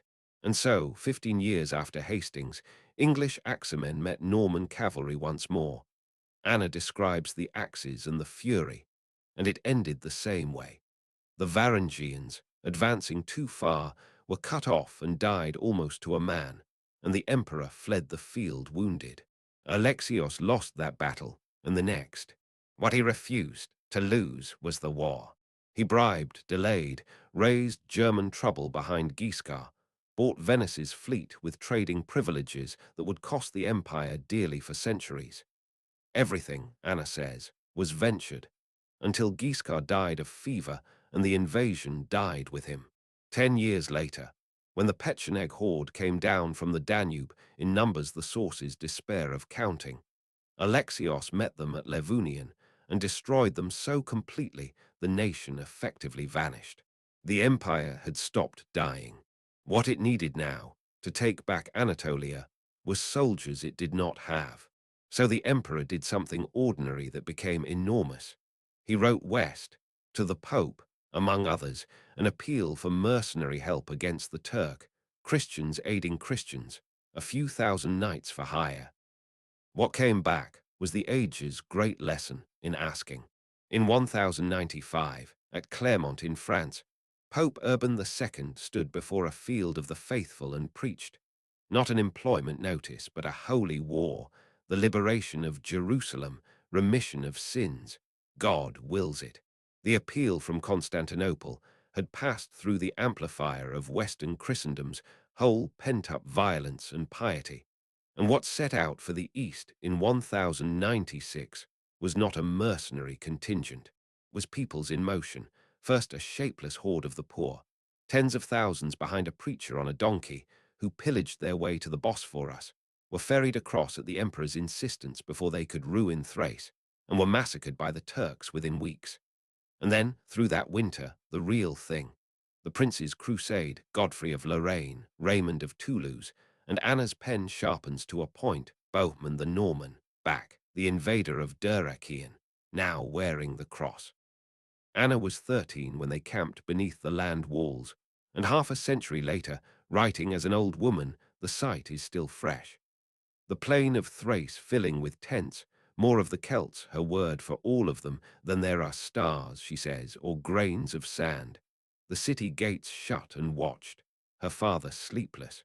Her portrait of Bohemond is the most famous character study in Byzantine literature. She describes him head to heel, the great stature, the strange pale colouring, the laugh that had cruelty in it, a certain charm even, and she permits herself the observation that no man like him had been seen in the Roman world, a hard flame of ambition in Norman armour. She was fascinated and appalled, and honest enough to record both. Alexios handled them the only way an empire without an army can handle guests with one. Ceremony as containment. Each prince, in turn, was received in overwhelming splendor, loaded with gold, and required to swear an oath. Whatever old imperial lands they took would return to the empire. Some knelt and swore willingly. Some had to be starved of markets first. One Frankish lord sat himself down on the emperor's own throne to see what would happen. It was managed. They swore they were fed, and they were ferried, like the poor before them, promptly, courteously, and with enormous relief, to the Asian shore, pointed at the common enemy. For a moment, the strange partnership worked exactly as designed. The Crusaders besieged Nicaea, the Turkish capital of Anatolia, and as the final assault gathered, the defenders quietly surrendered to the emperor's men instead, whose banners appeared on the walls one morning to Crusader outrage. Alexios had negotiated the whole time through the back door, sparing the city a sack and pocketing it whole. Then the great host marched off east into legend, Antioch, starvation, miracle, and in 1099, Jerusalem, taken in blood. While behind them, methodically, the emperor's armies followed the coastline, taking back the seaboard of Anatolia city by city. He never got the interior. The plateau stayed Turkish, and stays so today. But the empire that Alexios left when he died in 1118, nursed at the end by his daughter, was a power again. As for the oath, Bohemond kept Antioch, of course, oath or no oath, and Anna's account of her father finally bringing him to heel, treaty in hand, is the closest her book comes to gloating. She had earned it, so had he. His son and grandson spent the century's remainder. John the Second, whom even hostile sources call the best man ever to wear the purple, mild, faithful, unbeaten in war, and then Manuel the First. Brilliant, glittering, a giant at the tournament and fluent in the West's own chivalry, who hosted a second and a third crusade passing through, married Latin princesses, hired Latin soldiers, dazzled and was dazzled, while beneath the glitter, Venetian and Genoese merchants came to hold the empire's trade in their fists, and the streets of Constantinople learned to resent the tens of thousands of Latins living rich among them. In 1176, Manuel marched to finish the Turks at last and was ambushed in a mountain pass at Myriokephalon, a defeat he himself, in a dark letter, compared to Manzikert. It was less than that in blood, but it was final in meaning. Anatolia would not be coming back. Manuel died in September of 1180, and you can almost hear, in the sources, the whole edifice creak as his hand leaves it. On the throne, a child. In the wings, ambitious cousins. In the harbors, Italian fleets the empire could no longer match, owned by cities the crowd had learned to hate. And in the west, remembering Bohemond's stories, a settled conviction that the Greeks were schismatic, devious, and rich beyond counting. Anna Komnene had died a few decades before, her great book finished. Its last pages are grief for her father. She says she weeps as she writes. It is as well she stopped when she did. The pen that would record the next act belonged to a young civil servant, just then rising through the ministries, named Niketas Choniates, and what he would have to write down, no one born in her world could have imagined. Sleep softly here, if you're going. The next hour of the story is the hardest one. If you are already drifting, drift on. The city will keep till morning, and this chapter will wait for another night. For those still with me, this is the chapter where the unthinkable happens, and I will tell it the way our witnesses did, with sorrow, not spectacle. There are two of them, one on each side of the walls, and history has rarely arranged so perfect and so terrible a pairing. Inside, Niketas Choniates, the Roman minister, who lived through everything he describes and lost nearly everything he had. Outside, Geoffrey of Villardouin, Marshal of Champagne, one of the Crusade's own leaders, who dictated his memoir in plain soldier's French, proud of it all to his dying day. Same days, same walls, two books. We will keep both open. First, the quarter century that made it possible, quickly, because it is a fever chart. Manuel's heir was a boy, The regency was hated, partly for favoring the Latin merchants, and out of exile came the last great Komnenos, Andronikos, Manuel's cousin, then past 60, magnetic, brilliant, and by the end monstrous. The mob that raised him began with a massacre. In 1182, the Latin quarters of the city were stormed, and their people slaughtered, women, children, the sick in their hospital beds. Western sources say tens of thousands, and clergy were killed at the altar. Remember, when the Crusaders come, that Venice and the West remembered this. Andronikos then ruled 3 years as reformer and terror at once.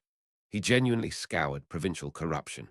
He also killed the boy emperor, married the boy's 12-year-old widow, and purged the aristocracy with a cruelty Choniates records in horror, until the city that had adored him turned, seized him, and killed him over 3 days in ways I will not narrate at bedtime. Choniates, who had no reason to love him, recoils on the page and mourns for the city's own soul. With him died the Komnenian fire. What followed was worse than tyranny. The Angelos family, Isaac the Second, then his brother Alexios the Third, who deposed and blinded Isaac and took the throne.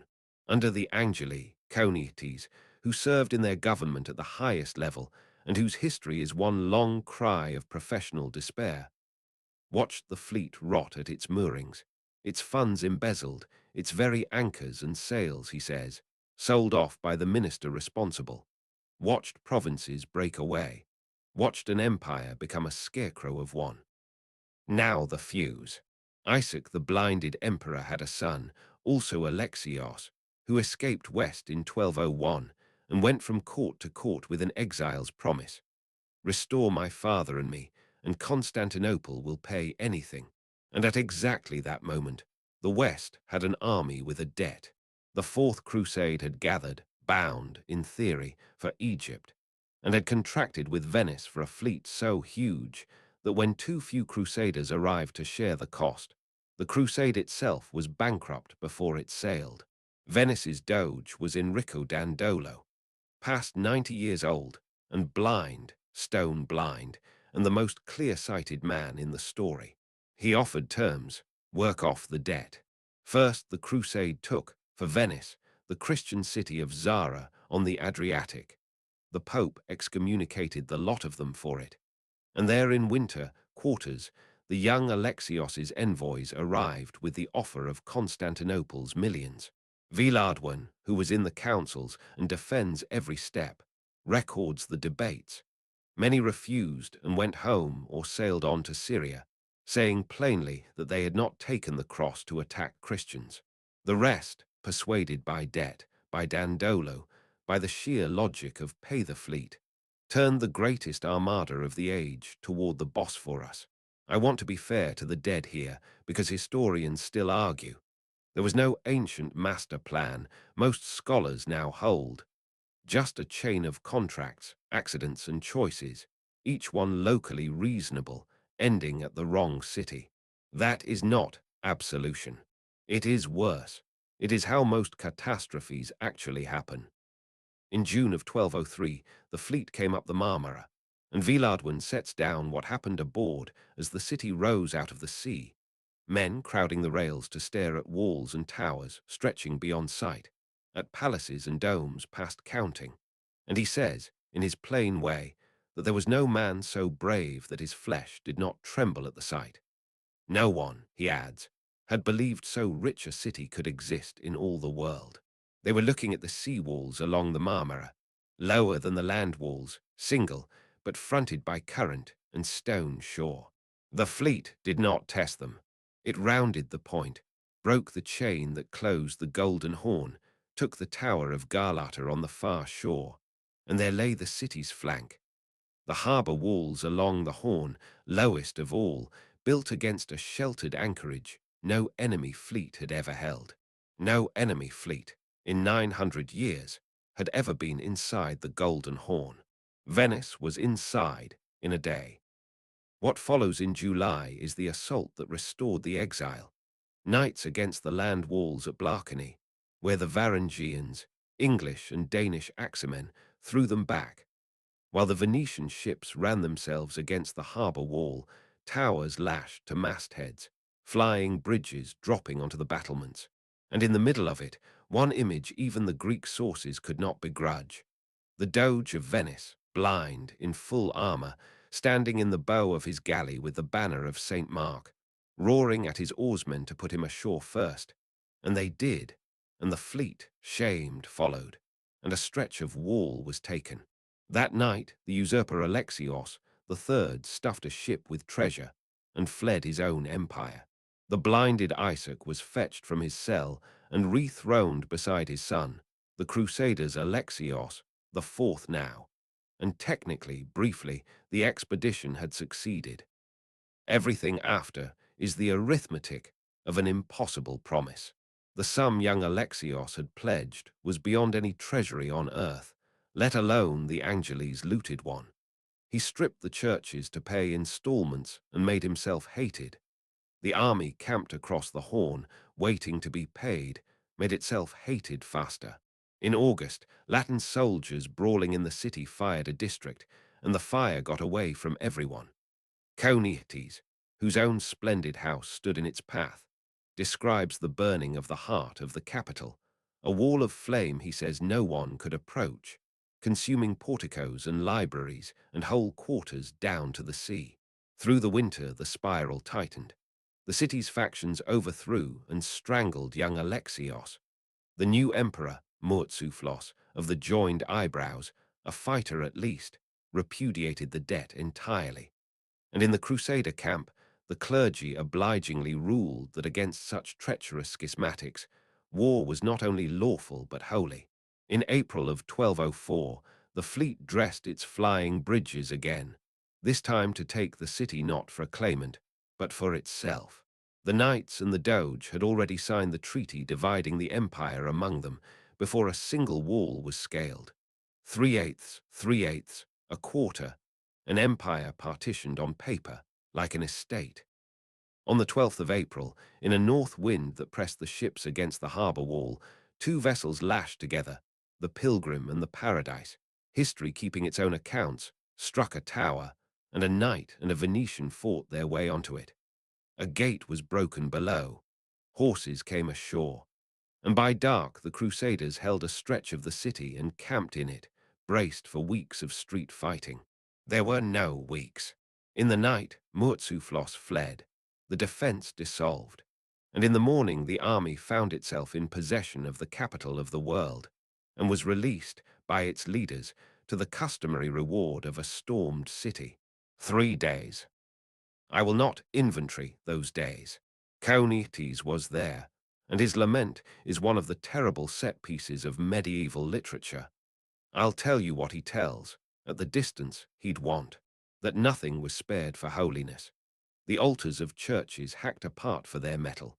In Hagia Sophia itself, his own pages, the great altar broken up and shared out, mules led onto the marble floor to carry plunder and slipping in their own filth, and a woman of the camp seated on the patriarch's throne, singing soldiers' songs, that the tombs of the emperors were opened, Justinian's among them, the dead robbed alongside the living, that what could not be shipped was melted. And here Choniates, the minister, does something historians bless him for. He sits down amid the ruin of his world and writes a catalogue, statue by statue, of the ancient bronzes of the city as they went into the furnaces for coin. The Hercules of Lysippos, colossal, thumb thicker than a man's waist.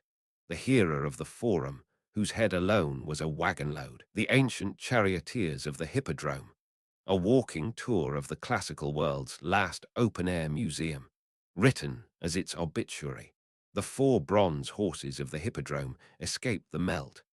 Dandolo shipped them home, and they stand over the door of St. Mark's in Venice this evening. Villard, for his part, records the same days in one sentence of accounting. So much booty, he says, had never been taken in any city since the world was made. Both men are describing the same 3 days. Neither is lying. That is what makes it history and not a sermon. Choniates himself was saved by a Venetian, a wine merchant he had once sheltered, who now stood in his doorway claiming him as his own prisoner until he could smuggle the household out. He walked out of the city with his family among a column of refugees in January cold, an ex-minister carrying what he could. On the road, he says, they turned and looked back at the city, and he writes an address to Constantinople that is, in effect, a psalm. Queen of cities, widowed now, and asks the walls if walls could weep, to weep with them. The walls, of course, said what walls say. The land walls had not failed. No one had come at them. 900 years unbeaten, and unbeaten still, they stood their full 12 miles that winter guarding at last nothing. It was the harbour's low wall, and the world's low motives that had done it. On the throne of Constantine sat a Count of Flanders. In the palace, Venetian clerks were weighing chalices, and the Roman Empire, for the first time since a spear traced a line in the earth, did not exist. Except that it did. In 3 places at once, in exile, stubborn as ever. And one of them was a town across the water called Nicaea, where the refugees were gathering, and where this story, which refuses all endings, begins again. But that is for the next hour.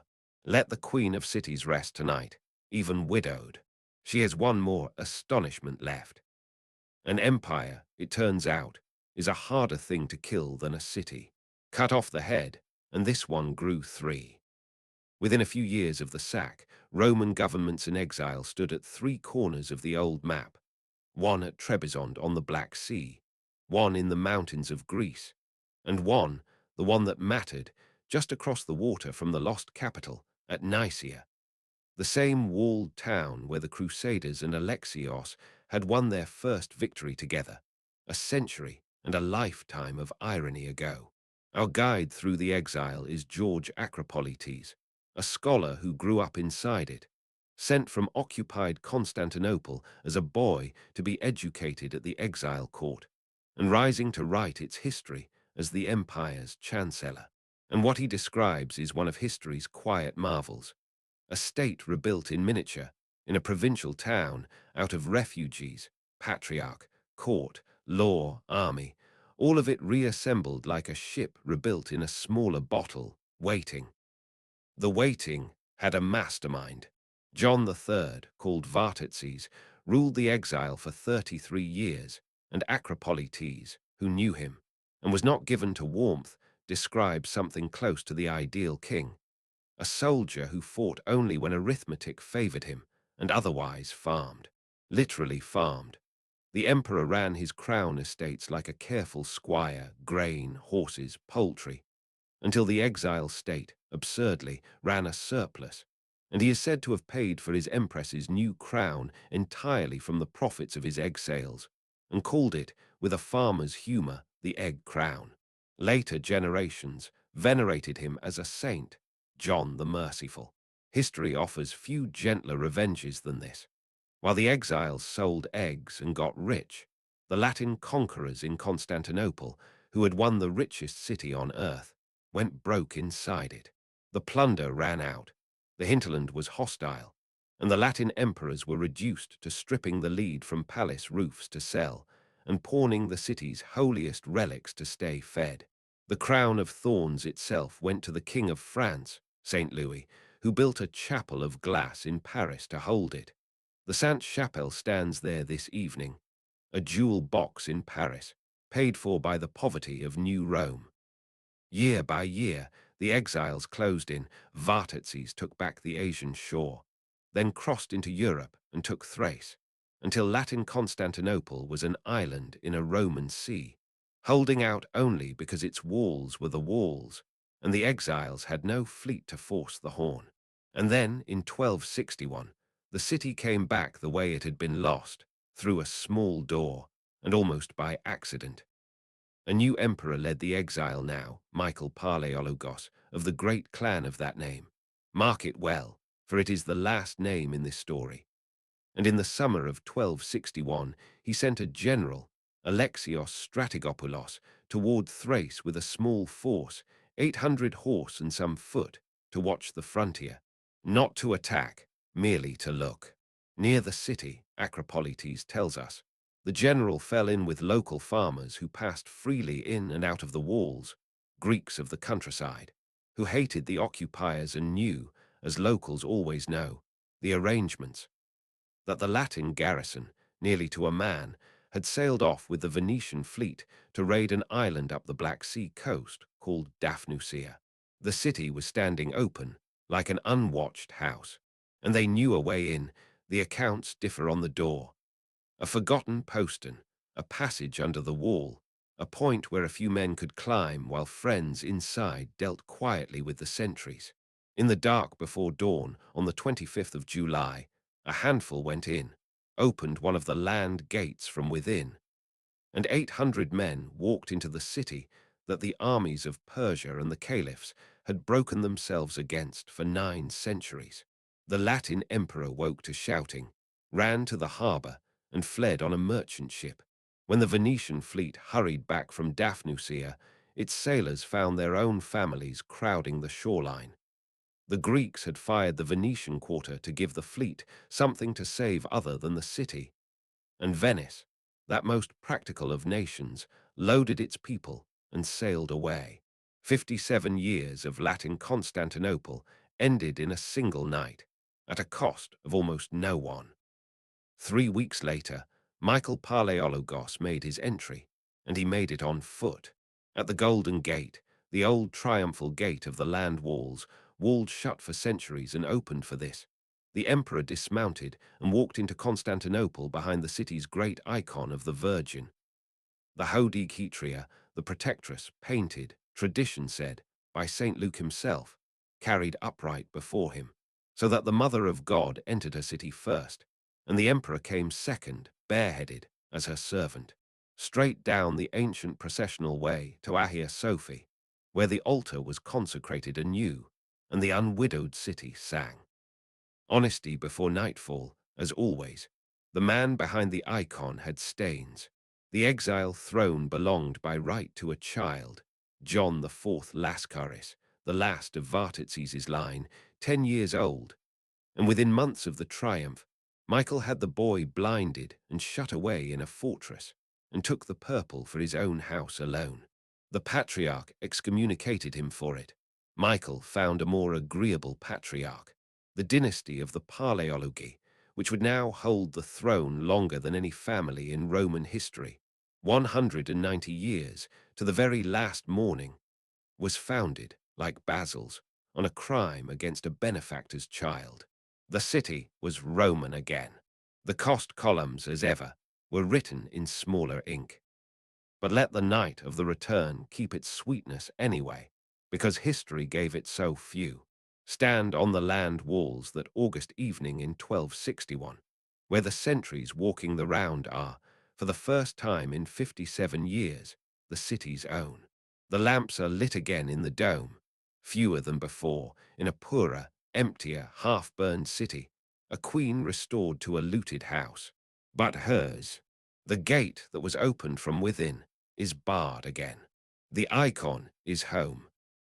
The empire has 192 years left. It will spend them, as we're about to see, the way a long evening spends its light, slowly, and then all at once. There is a kind of chapter that historians dread and sleep listeners, I've found, secretly love. The long dusk, when nothing can be saved and everything must still be lived. The empire after Michael Paleologos has a century and a half remaining, and it spends that time becoming something history had not seen before. A great power's ghost, walking. Watch it grow smaller with each name. And watch, in the middle of the dusk, one emperor make the strangest journey in Roman history, to dinner in England. The wounds of this era are mostly self-inflicted, and we know them from the inside, because one of the men who inflicted them wrote his memoirs. John Kantakouzenos, the richest magnate in the empire, chief minister, then rebel, then emperor, then deposed, a monk with 4 decades left to live and justify himself in writing, left history's only autobiography by a Byzantine emperor, elegant, self-serving, and indispensable. What his pages record, beneath the apologies, is the mechanism of the end. Two ruinous civil wars in one generation, grandfather against grandson, then Kantar against the boy heir John V, and both sides, being broke, paying their soldiers in the only currency left, invitations. Serbs were hired and took the western provinces as wages, and the Ottoman Turks, one small emirate among many when the century began, camped on the Asian shore of the straits, were hired again and again, and ferried across the water into Europe by the very Romans they would bury. In 1354, an earthquake threw down the walls of Gallipoli on the European side. Ottoman troops in the neighborhood, as Kantar allies, occupied the ruins at once, repaired them, and politely declined ever to leave. The historian who records it was the emperor who had opened the door, and his memoirs wince as he explains. Through the same years, the Black Death came up from the ports, 1347, arriving at Constantinople by Genoa's ship from the Crimea before it reached Italy at all, so that the city that had received the first great plague of history now received the second, and Kantar, who lost his youngest son to it, set down a description of the dying that scholars noticed echoes Thucydides, an emperor reaching for the oldest Greek words about pestilence, because the language, like the empire, had seen everything before. By the century's end, the map is a mockery. The empire is Constantinople, a suburb or two, a strip of the Peloponnese around Mistra, and the Ottomans hold everything else on both sides of it, with their capital now at Edirne in Europe, 140 miles up the road. The emperor of the Romans is, in plain law, the sultan's vassal, paying tribute, riding to war when summoned in the sultan's train. Inside the walls, whole districts have gone to orchard and field. Travelers describe wheat growing where forums were, and a population of perhaps 50,000 rattling in a shell built for 500,000. The walls now enclose, for the most part, the memory of a city. And so to the dinner in England, because when the Sultan Bayezid, called the Thunderbolt, finally closed his blockade on Constantinople in the 1390s and settled in to starve it, the Emperor Manuel II did the only thing left. He went west himself, in person, to beg. No reigning Roman emperor had ever done such a thing. For 3 years, 1399 to 1403, Manuel traveled the courts of the West as a kind of magnificent orphan. Venice, Paris, and at Christmas of 1400, London, where King Henry IV received him at the Palace of Eltham with feasts and jousting. We can see him there through English eyes. The lawyer Adam of Usk watched the Emperor of the Romans at the English court, a grave, white-bearded scholar in imperial white, whose entire suite dressed in mourning plain robes, and wrote down his grief at the sight. How bitter, he says, that this great Christian prince of the farthest east should be driven by the infidel to visit distant islands in the farthest west to seek help against them. O God, Usk writes, what dost thou now, ancient glory of Rome? Manuel himself, a genuine man of letters, wrote from these travels the courteous, heartbroken letters that are our anchor here, praising his host's kindness, and confiding to friends, between the lines and sometimes in them, that the kindness was all he was getting. Everyone feasted the emperor. No one sailed. What saved the city, this time, was nothing Christian at all. While Manuel was still abroad, out of the east came a force even the Thunderbolt could not survive. Timur, Tamerlane, the last world conqueror of the steppe, who met Bayezid's army at Ankara in 1402 and annihilated it, taking the Sultan alive. He died in captivity within the year. The story that he was carried about in an iron cage grew in the telling, and I flag it as legend with a fine pedigree. The Ottoman realm fell into a decade of civil war among Bayezid's sons. The blockade of Constantinople dissolved, and Manuel came home to an empire reprieved by one nightmare eating another. The city drew breath for a generation on Timur's mercy, if mercy is the word for a man who built towers of skulls. History does not audit its instruments.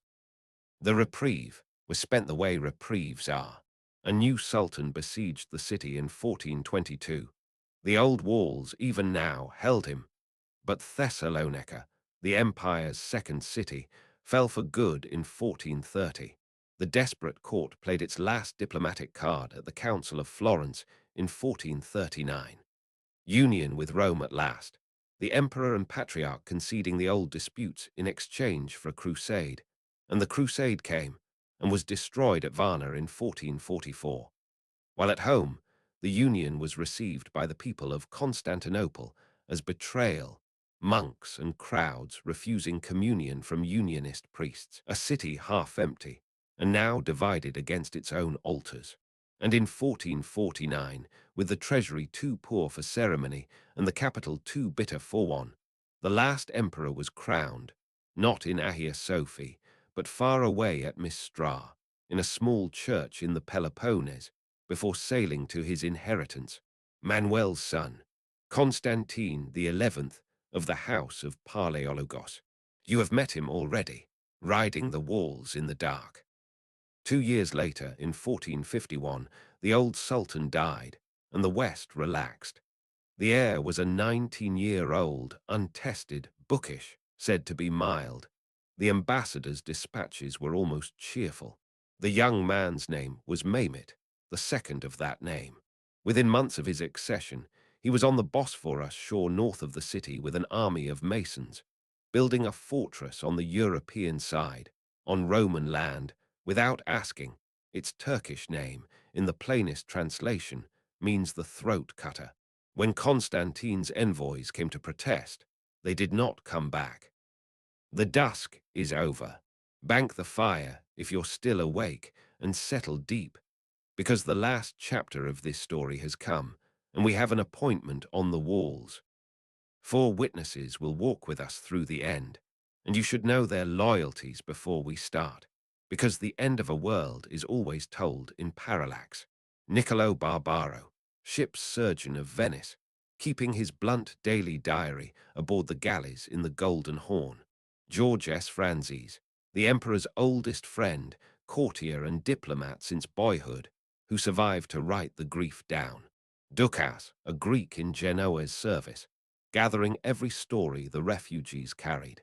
And Kritoboulos, a Greek notable who made his peace with the conquerors and wrote his history for Mehmet, which makes him, on the Sultan's side of the wall, exactly what Eusebius was on Constantine's, at the very beginning. The admirer with the best access. 11 centuries apart, the story is bookended by 2 court historians. History has a taste for symmetry. Tonight, it indulges it. Kritoboulos gives us the young sultan the ambassadors so badly misread. Not mild, contained. Mehmet II at 20 spoke several languages, studied Alexander's campaigns, drew fortification sketches for amusement, and had decided. The sources agree the decision was old from boyhood, that his reign had one purpose. The city, not for plunder, for completion. An empire holding both shores of the straits with a foreign capital lodged in its throat, was a sentence missing its final word.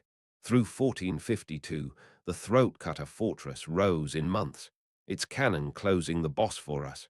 A Venetian ship that tested the closure was sunk, its captain impaled, and after that nothing tested it. And through that same year came the story that gives this chapter its iron. A Hungarian master founder named Orban, a specialist in the new science of great guns, offered his services first, mark this, to Constantine. The emperor, Doukas says, wanted him and could not pay him. The pension on offer was beyond a treasury that could barely feed its garrison. So Orban walked up the road to Edirne, where the young sultan asked him one question. Could he build a gun to break the walls of Constantinople, and gave him 4 times his asking price to do it. The bombard Orban cast that winter was the largest weapon that had ever existed. A bronze monster, 27 feet long, throwing a stone ball of perhaps 1,200 pounds, dragged toward the city in the spring by 60 oxen and hundreds of men, moving a few miles a day, Roads flattened and bridges rebuilt ahead of it. For 1,040 years, the answer to every army had been the same triple line of stone. Theodosius's engineers had built the finest wall the pre-gunpowder world could conceive, and had therefore, in the nature of things, built it for the pre-gunpowder world. The world was ending its lease. Against what was coming, the city could find. Sphrantzes made the count himself, secretly at the emperor's order, street by street. Just under 5,000 Greeks fit to fight, and some 2,000 foreigners. Too few, the emperor ruled, for the number ever to be spoken aloud. Perhaps 7,000, for 12 miles of circuit. The foreign 2,000 mattered beyond their count. Venetians of the resident colony who voted, formally, to stay and fight for the city. Barbaro records the vote of his own people with pride, and arriving in January with 700 professional soldiers at his own expense, a Genoese captain named Giovanni Justiniani, a famed specialist in exactly one thing, the defense of walls. The emperor gave the Genoese captain overall command of the land defense, and the two men, Constantine and Justiniani, took their own stand together at the weakest, lowest, most exposed stretch of the whole circuit, the Mesotekian, the wall's midsection by the gate of St. Romanos, where the gun would come. Where else would they be? Across the Golden Horn's mouth, the great chain went up, and behind it 10 armed ships. And from the west, in answer to the last appeals, the union sealed at Florence, the price paid in the city's own bitterness, came promises, and a papal flotilla that sailed too late, and nothing else. Barbaro's diary, all spring, keeps looking down the Marmara for the relief fleet of Venice. Keep looking with him. It matters later.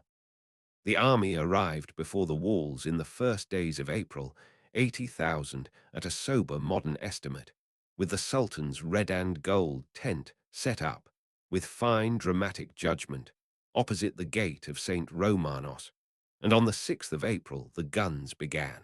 They did not stop for 53 days. This was the new thing under the sun, the first great artillery siege in history, and the witnesses grope for language for it.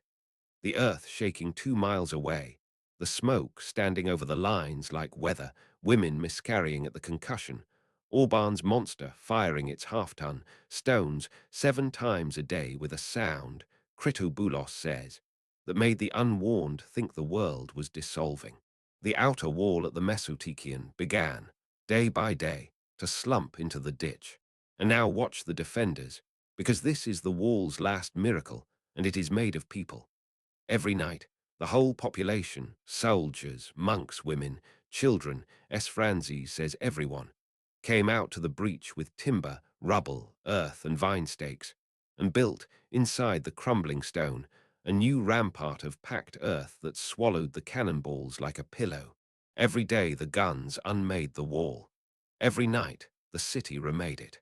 The rhythm of the whole siege, 53 days long. Stone falling by daylight and rising again, softer and stubborner in the dark. It was the 60-day rebuild before Attila, run nightly by the great 100th generation of the same city. The siege swung like a lamp.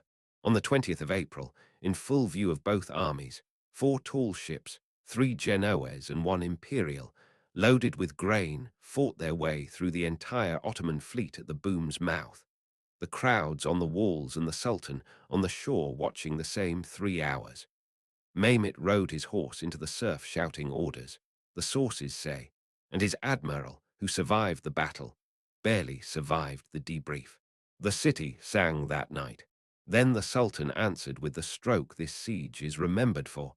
If the chain could not be forced, the ships would go around it, overland.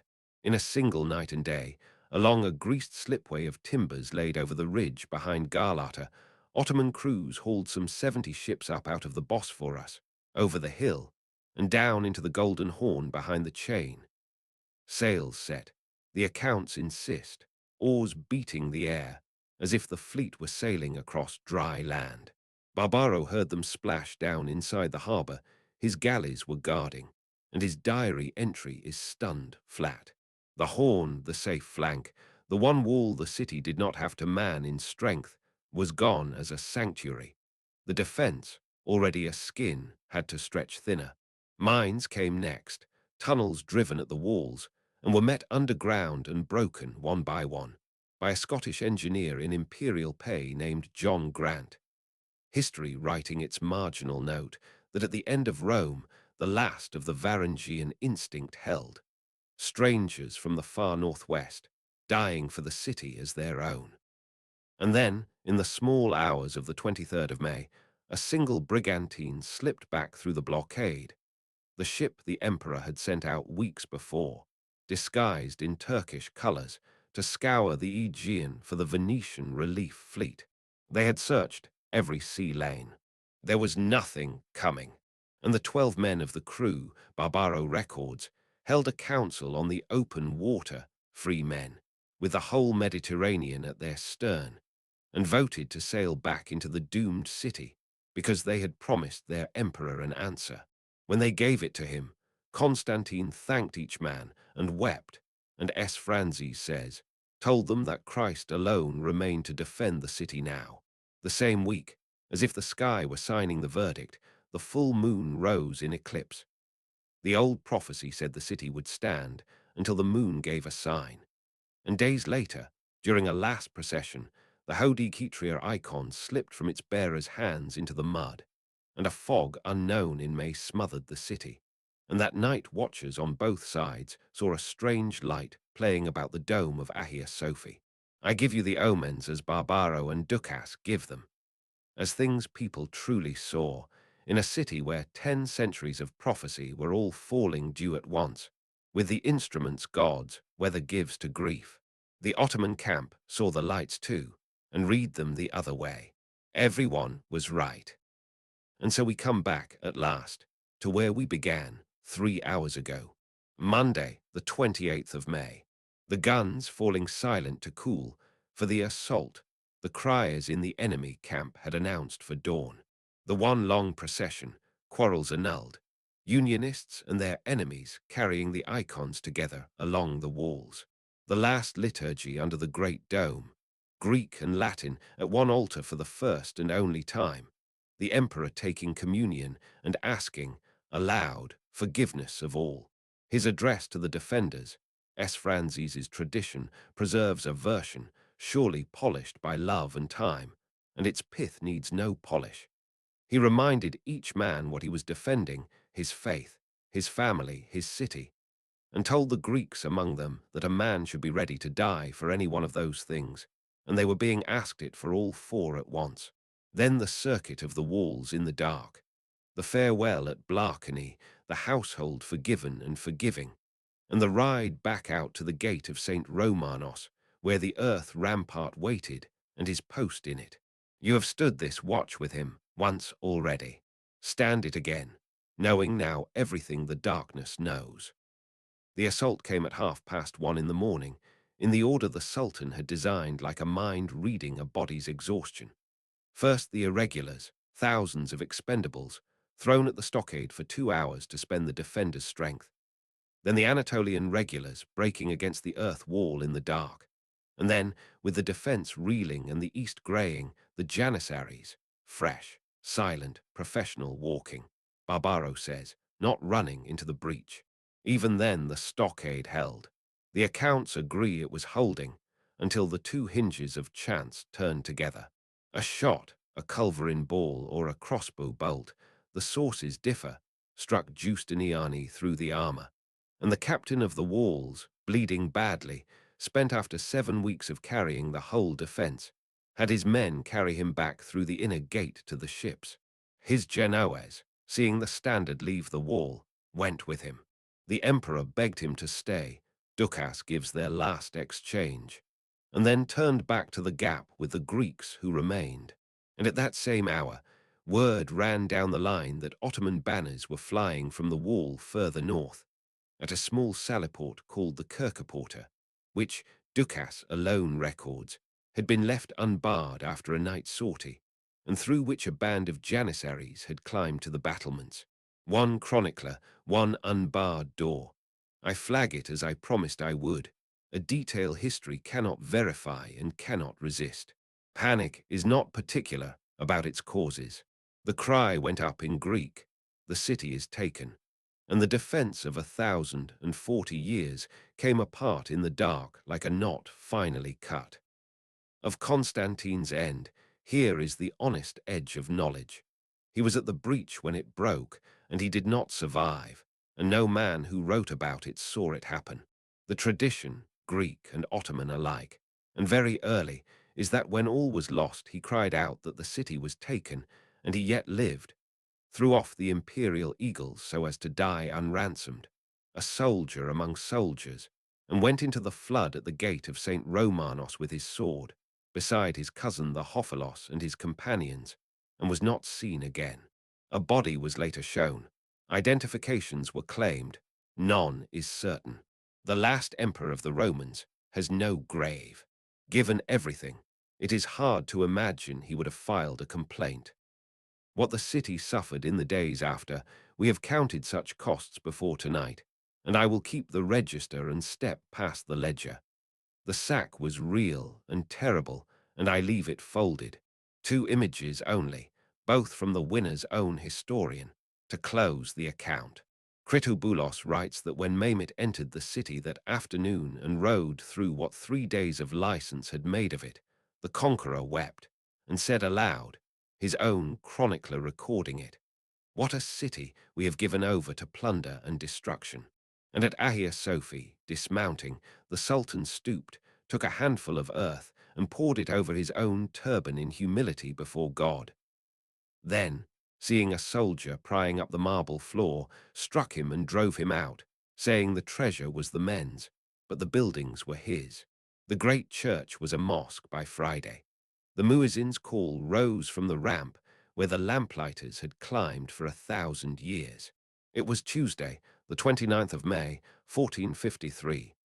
And if you have ever heard that Greeks still count Tuesday the unlucky day of the week, now you know which Tuesday, and why the week never healed. The guns had done in 53 days what every army of 13 centuries could not, and yet walk the circuit one last time in the smoking quiet of that first evening and notice what the record shows. The Theodosian land walls, even shattered even that morning, were never truly carried by storm at the breach until the defense itself dissolved. The earth rampart held to the end. It was a wounded captain, an unbarred door, a cry in the dark. The wall of Anthemius kept its bargain for 1,040 years, to the last hour of the last morning, and it fell, in the end, the way everything in this story rose, by the actions of a handful of people at a gate. The empire of New Rome was over, 1,123 years and 18 days, from the dedication on the 11th of May, 330. The story, though, the story had one small breath left in it. Stay with me a few minutes more, those of you still awake, for the ending after the ending. Empires end twice, once in fact, and once in the imagination, and the second ending never quite arrives. What remained of Byzantium after 1453 scattered like seed, and it is strange to count where it grew. It grew first in the conqueror's own title. Mehmet, settling into the palace of the Caesars, took among his styles the name Kaiseri Rum, Caesar of Rome, and meant it. Kritoboulos's whole history is built on the claim that the empire had not fallen but changed hands, one more dynasty in the long list, as it had changed from Macedonian to Komnenos to Paleologos. Moscow, meanwhile, drew the opposite conclusion. A Paleologos niece of the last emperor was married to the Grand Prince of Moscow. The double-headed eagle flew north, and Russian monks began to write that Rome had fallen, and New Rome had fallen, and Moscow was the third Rome, and a fourth there shall not be. 2 empires spent the next 4 centuries acting on those 2 sentences, and in the West the seed fell on paper.